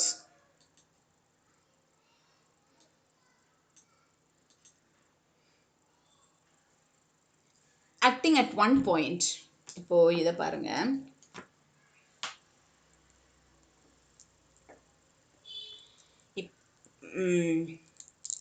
இப்போ நீங்கள் ஊஞ்சல் பார்த்துருப்பீங்க அண்டு தொட்டில் பார்த்துருப்பீங்க இல்லையா? இந்த இந்த ஒரு பாயிண்ட்டை நான் வந்து ஹேங் பண்ணணும் அப்படின்னா, இந்த ஒரு ஆப்ஜெக்டை நான் ஹேங் பண்ணணும்னா இப்படி நம்ம இப்படி ரெண்டு இடத்துல நம்ம வச்சு பிடிக்கிறோன்னா, இப்போ இங்கே ஒரு ஃபோர்ஸ் இருக்குது, அப்படி 3 ஃபோர்ஸ் இருக்குது. ஸோ இங்கே ஒரு ஃபோர்ஸ், இங்கே ஒரு ஃபோர்ஸ், இங்கே ஒரு ஃபோர்ஸ். இதில் வெயிட்டான ஆப்ஜெக்ட் இருந்துச்சுன்னா நமக்கு என்ன கிடைக்கும்? அந்த டென்ஷன் கிடைக்கும்.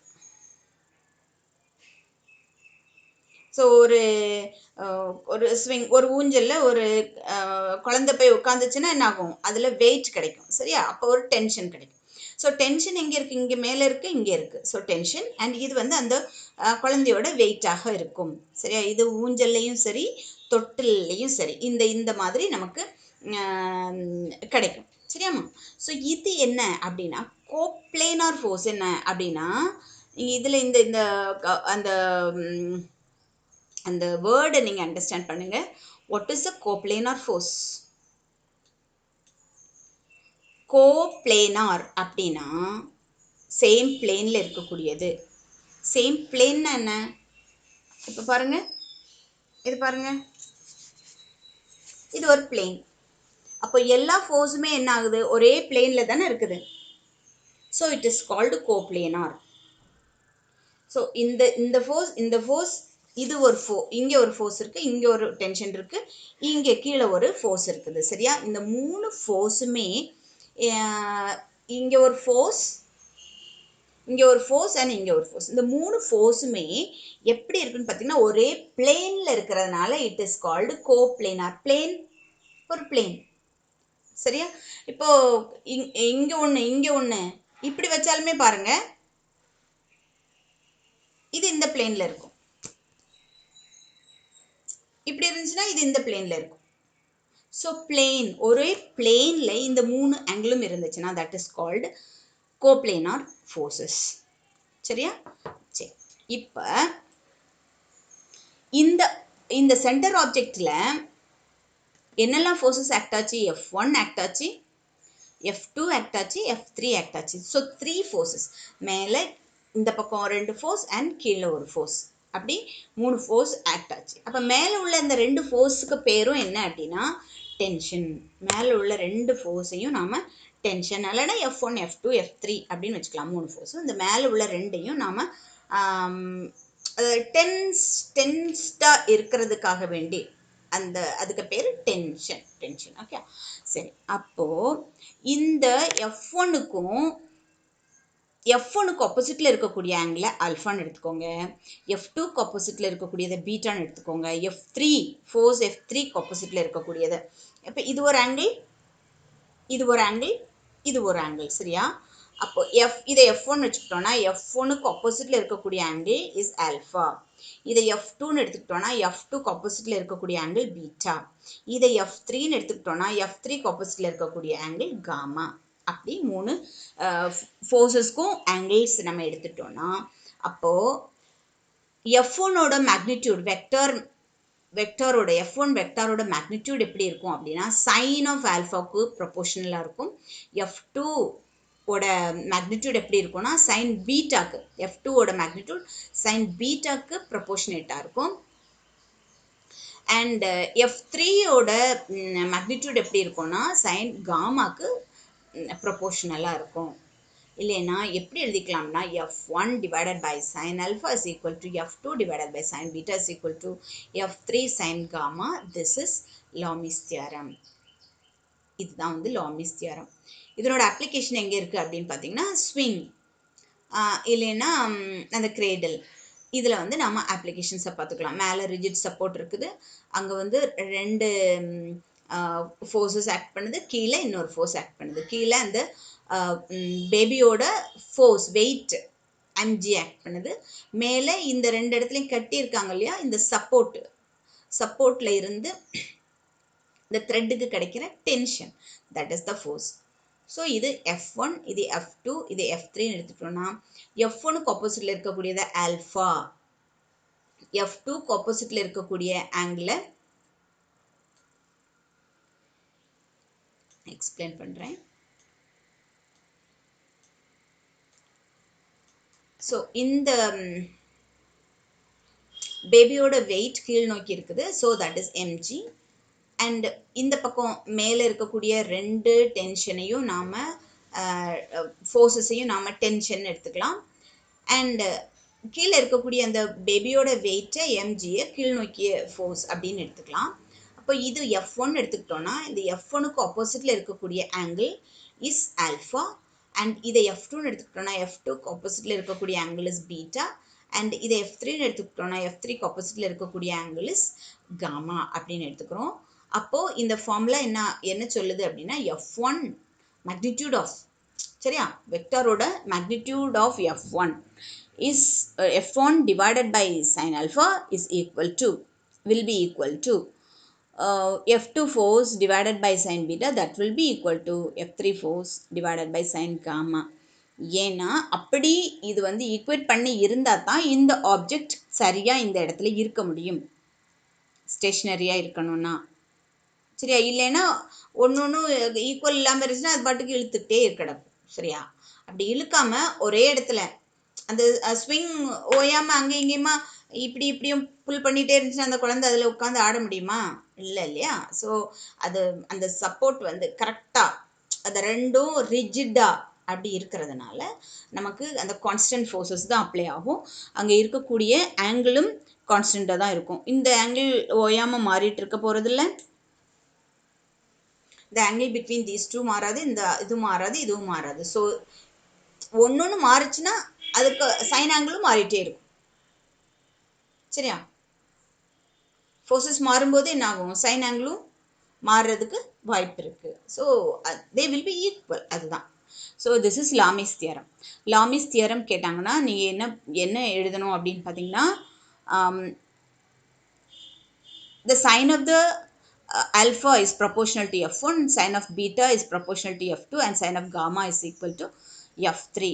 இல்லைனா the first force F1 divided by sin alpha is equal to force F2 divided by sin beta, that is equal to F3 divided by sin gamma. இதுதான் வந்து நமக்கு லாமிஸ் தியரம். லாமிஸ் தியரம் கேட்டாங்கன்னா இது அப்படியே எழுதிட வேண்டியதான். இந்த பிக்சர் வரைஞ்சிக்கோங்க. இந்த picture இல்லைன்னா இந்த பிக்சர், இந்த ஒரு பிக்சர் போதும். சரி, அந்த ஃப்ரீ பாடி டயக்ராமுக்குள்ள பிக்சர் மாதிரி இருக்குல்ல, இந்த ஒரு பிக்சர் போதும். இந்த பிக்சர் வரைஞ்சிட்டு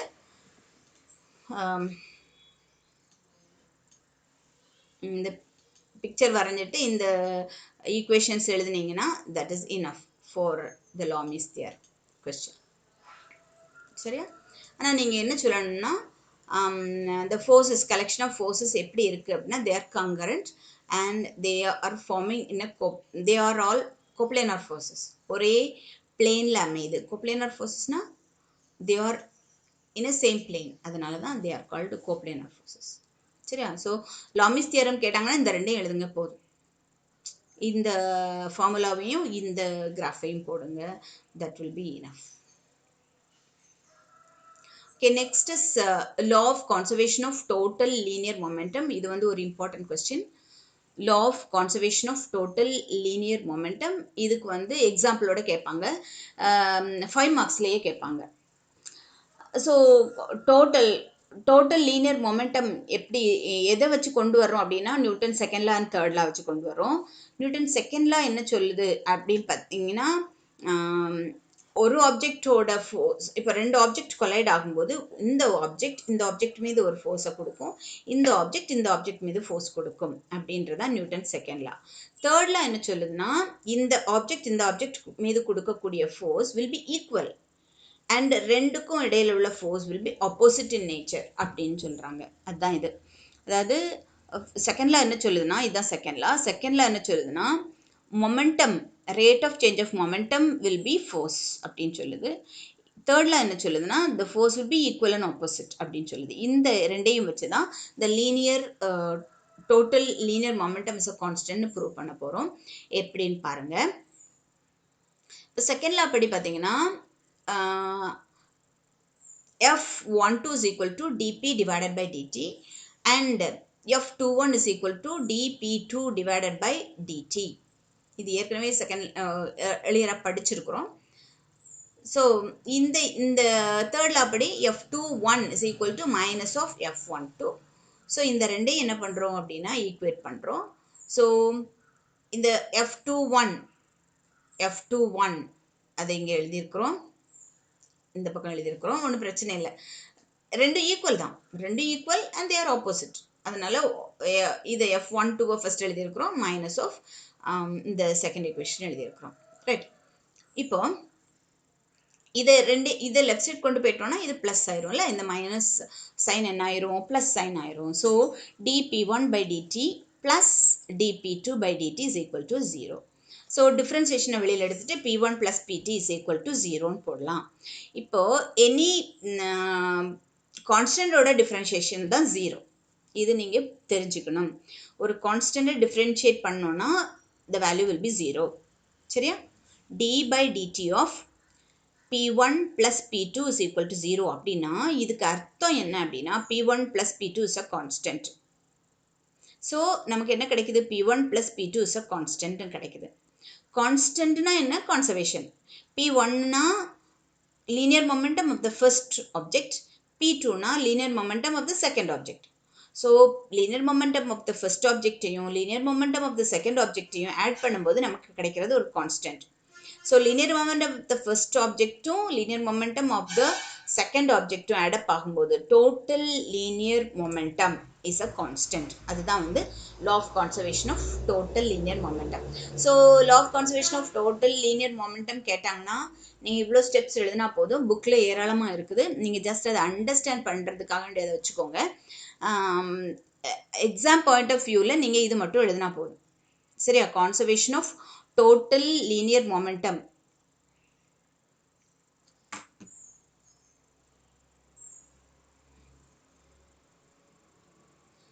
அப்படின்னு வரும்போது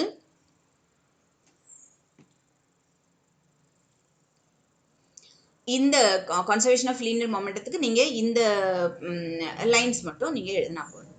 நெக்ஸ்ட் அதுக்கு ஒரு எக்ஸாம்பிள் கொடுத்துருக்காங்க உங்கள் புக்கில். ஒரு பர்சன் வந்து கன் எடுத்து ஷூட் பண்ணுறாரு. ஸோ இதில் இந்த ரைஃபிள் வந்து வெளியேறும் இல்லையா, அதனுடைய மொமெண்டம்னா என்ன அப்படின்னா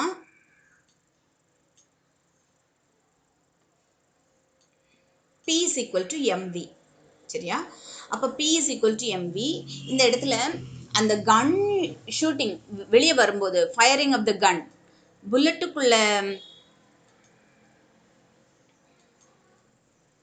எக்ஸாம்பிளில் இருக்குது. இப்போ நீங்கள் அந்த லாவும் எழுதி ஒரு எக்ஸாம்பிளும் கேட்டாங்கன்னா அது 5 மார்க்ஸில் கேட்டுருவாங்க. ஸோ இந்த இடத்துல பாருங்கள், உங்களுக்கு இதை பார்த்தீங்கனாலே உங்களுக்கு புரிஞ்சிடும். So consider firing of a gun. So gun ஒரு சிஸ்டமாகவும் புல்லட் ஒரு சிஸ்டமாகவும் எடுத்துருக்குறோம். இந்த ரெண்டு சிஸ்டத்தையும் டுகெதராக ஒரு புட்டப் பண்ணி ஒரு டோட்டல் சிஸ்டம்னு எடுத்துருக்குறோம். இப்போ இதில் ஃபஸ்ட் வந்து கன்னும் புல்லட்டும் ரெண்டுமே ரெஸ்ட்டில் இருக்குது. சரியா? Initially the gun and bullet are at rest, ரெண்டுமே ரெஸ்ட்டில் இருக்குது. அப்போ total linear momentum of the system is 0. ஆனால் ஃபயர் பண்ணும்போது என்ன ஆகுதுன்னா புல்லட் ஒரு டைரக்ஷனில் போகுது, கன் வந்து ஒரு டைரக்ஷனில் ஆப்போசிட் டைரக்ஷனில் அப்படியே ட்ரிகர் ஆகுது, பேக்வேர்டு ஒரு ட்ரிகரிங் கிடைக்குது, ஒரு சின்ன ஒரு ஜர்க் ஆகுது. சரி, அப்போது மூவ்மெண்ட் ஆஃப் த அந்த புல்லட்னால கிடைக்கக்கூடிய மொமெண்டம் அண்டு அந்த ட்ரிகர் ஆகக்கூடிய பின்னாடி போகக்கூடிய அந்த கன்னோட மூமெண்ட்னால கிடைக்கக்கூடிய மொமெண்டம், அந்த ரெண்டு மொமெண்ட்டையும் சேர்த்தோன்னா நமக்கு வந்து இட் இஸ் அ கான்ஸ்டன்ட் அப்படின்னு சொல்கிறாங்க. மூவ்மெண்ட் கம்மியாக இருந்துச்சுன்னா பின்னாடி போகிறது கம்மியாக இருக்கும், மூவ்மெண்ட் ரொம்ப ஃபாஸ்ட்டாக போச்சுன்னா பின்னாடி போகிறது ஜர்க்கிங்கும் ரொம்ப ஜாஸ்தியாக இருக்கும். இதுதான் அதில் கான்செப்ட். சரியா? சரி, இப்போது ரெண்டுமே கன்னும் புல்லட்டும் கான்ஸ்டன்டாக இருக்கும்போது P1 is equal to 0 and P2 is equal to 0.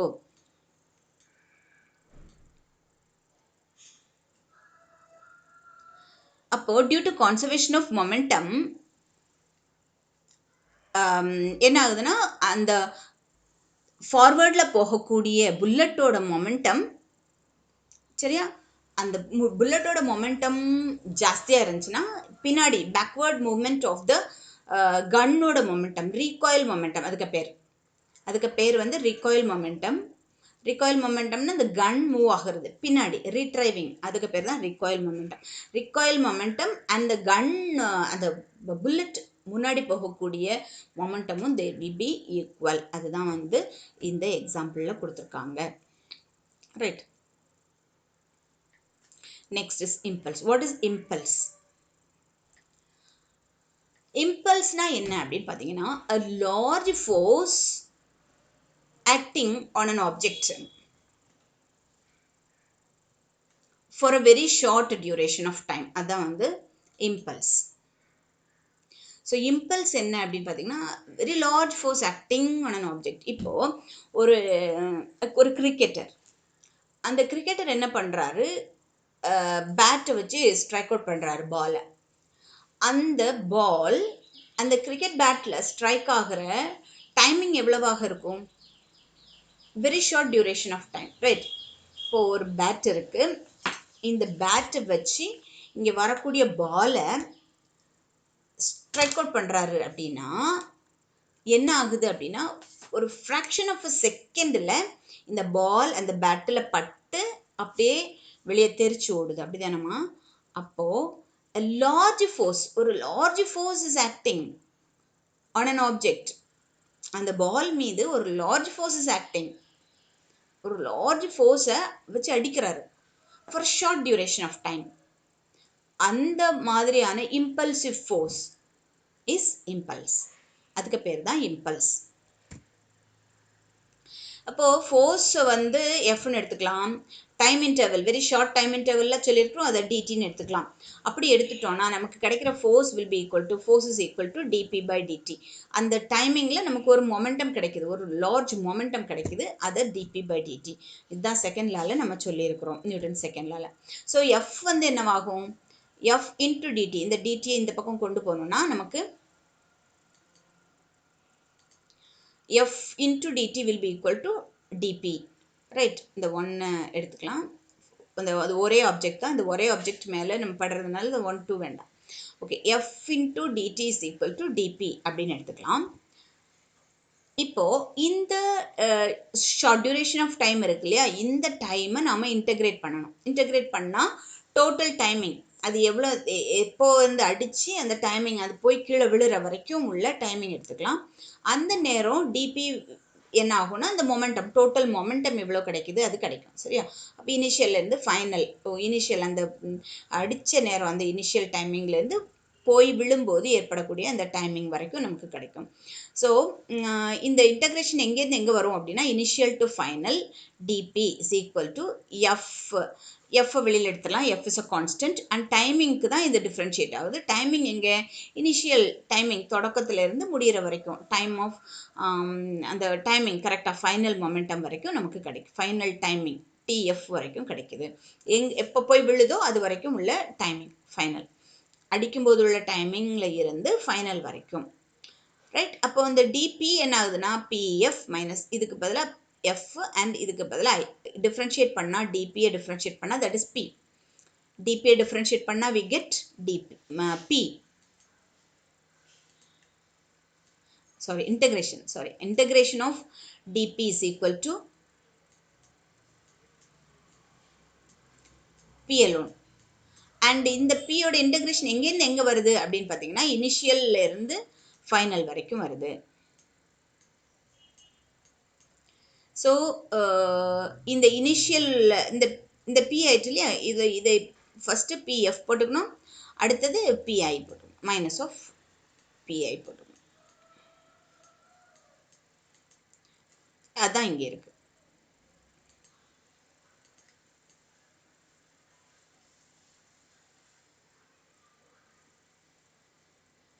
சரி. அப்போ இந்த pf minus pi is equal to integration of ti to tf f into dt நமக்கு கிடைக்குது.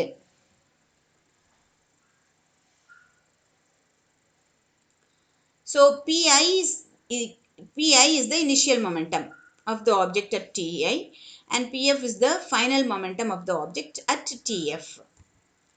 ஸோ பிஎஃப் மைனஸ் பிஐ வந்து என்னன்னா delta change in momentum.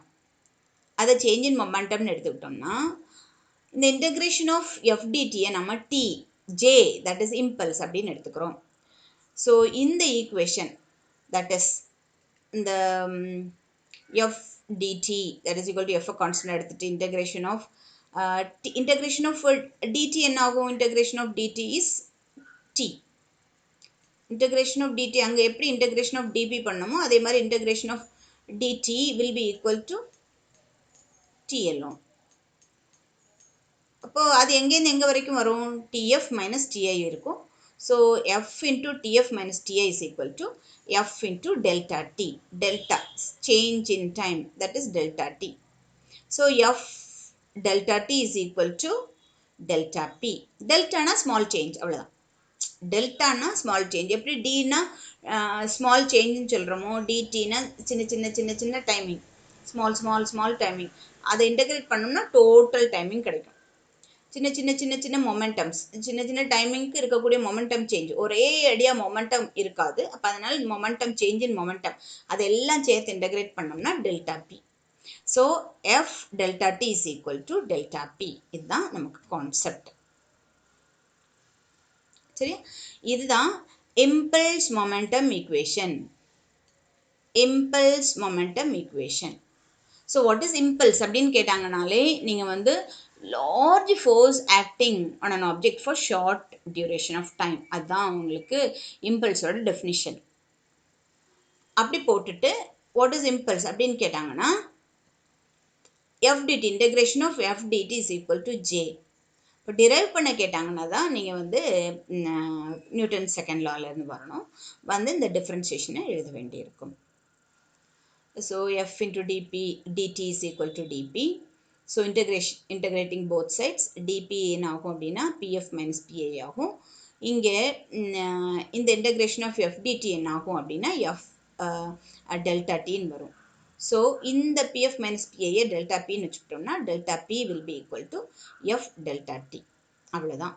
So this is impulse momentum equation. சரியா? Okay, so already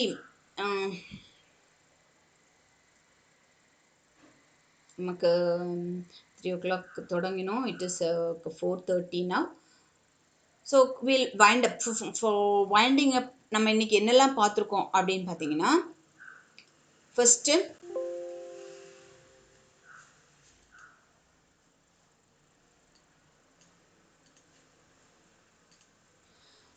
particle moving in an inclined plane பார்த்துருக்குறோம்.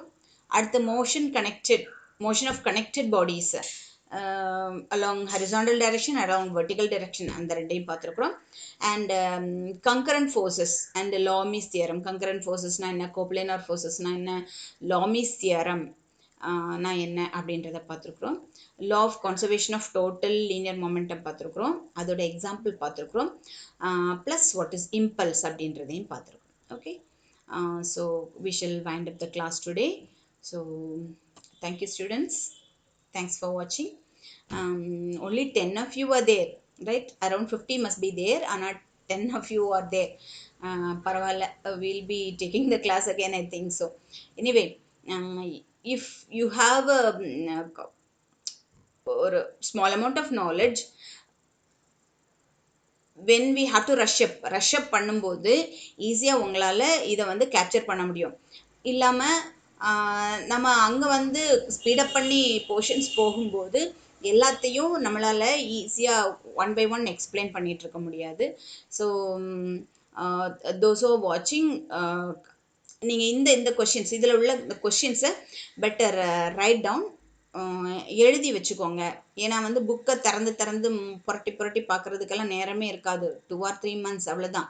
அதுக்குள்ளே நம்ம practical முடிக்கணும், அதுக்குள்ளே நம்ம ப்ராக்டிக்கல் நோட் ரெக்கார்ட் எழுதணும், இவ்வளோ லெசன்ஸ் நம்ம கம்ப்ளீட் பண்ணணும். ஸோ நம்ம இது வரைக்கும் எடுத்துருக்கக்கூடிய இந்த 3rd லெசன் இன்னும் ஒரு நாள் கிளாஸ் எடுத்தால் 3rd லெசன் கம்ப்ளீட் ஆயிரும். ஸோ இந்த மாதிரி வரக்கூடிய எல்லா கிளாஸஸையும் நீங்கள் நோட் டவுன் பண்ணி வச்சுட்டிங்கன்னா உங்களுக்கு வந்து அந்த தேர்ட் லெசன் கம்ப்ளீட் ஆன மாதிரி இருக்கும். அடுத்து ஃபோர்த்துலேருந்து நமக்கு போகிற மாதிரி இருக்கும். இல்லைன்னா ஃப்ரம் த பிகினிங் நம்ம அந்த டைம் நம்ம உட்காந்து புக்கில் ஒரு டோட்டலி நம்ம ஒரு லெசனில் ஒரு 10 or 12 பேஜஸ் படிக்க போகிறோம் அப்படின்னா நம்ம என்ன பண்ண வேண்டியிருக்கோம், புக்கை 60 பேஜ் புரட்ட வேண்டியிருக்கும். ஸோ அது வந்து டீடியஸாக இருக்கும். இன்னும் அது கரெக்டாக இருக்கா அப்படின்றது கூட உங்களுக்கு கண்டுபிடிக்கிறது கஷ்டமாக இருக்கும். ஆனால் இந்த மாதிரி கிளாஸஸ் நீங்கள் பார்த்தீங்கன்னா இவ்வளோ தான் நம்ம எழுதணும் அப்படின்ற உங்களுக்கு ஒரு ஐடியா கிடைக்கும். அந்த மாதிரி நீங்கள் நீட்டாக எழுதினா கூட போதுமானது. இதை வந்து நோட்டில் எழுதி வச்சுருந்தீங்கன்னு வச்சுக்கோங்களேன், உங்களுக்கு வந்து ரிவைஸ் பண்ணும்போது இவ்வளோ தான் நம்ம படிக்க வேண்டியிருக்கும். இல்லைன்னா புக்குனா டோட்டலி நீங்கள் வந்து இன்னும், ஏன்னா புக்கு 11th ஸ்டாண்டர்ட் புக் வந்து கொஞ்சம் நிறைய எக்ஸ்பிளைன் பண்ணியிருக்காங்க, நிறைய வெக்டார் வச்சு எக்ஸ்பிளைன் பண்ணியிருக்காங்க. ஏன்னா அது வாசித்தா உங்களுக்கு புரியணும் இல்லையா, அதுக்காக வேண்டி. சரியா, அவங்க செய்திருக்கிறது கரெக்ட் தான். அப்போது அந்த மாதிரி நிறைய எக்ஸ்பிளைன் பண்ணியிருக்காங்க. அந்த மாதிரி நம்ம பண்ண மாட்டோம். ஷார்ட்டாக நமக்கு என்ன எக்ஸாம் பாயிண்ட் ஆஃப் வியூக்கு தேவையோ அதை மட்டும்தான் நாம் இங்கே எக்ஸ்பிளைன் பண்ணியிருப்போம். ஸோ இந்த மாதிரி நீங்கள் கிளாஸஸ் அட்டன் பண்ணும்போது உங்களுக்கு இன்னும் எக்ஸாமுக்கு எப்படி நாம் எழுதணும் அப்படின்ற உங்களுக்கு ஒரு ஐடியா கிடைக்கும். சரியாம்மா, அதனால தான் நீங்கள் வந்து நோட்டில் நோட் பண்ணி வைக்கிறது இன்னும் பெட்டர். நோட்டில் நோட் பண்ணி கூகுள் கிளாஸ் ரூமில் சப்மிட் பண்ணுங்கள். Okay, thank you once again. தேங்க்யூம்மா, பாய்.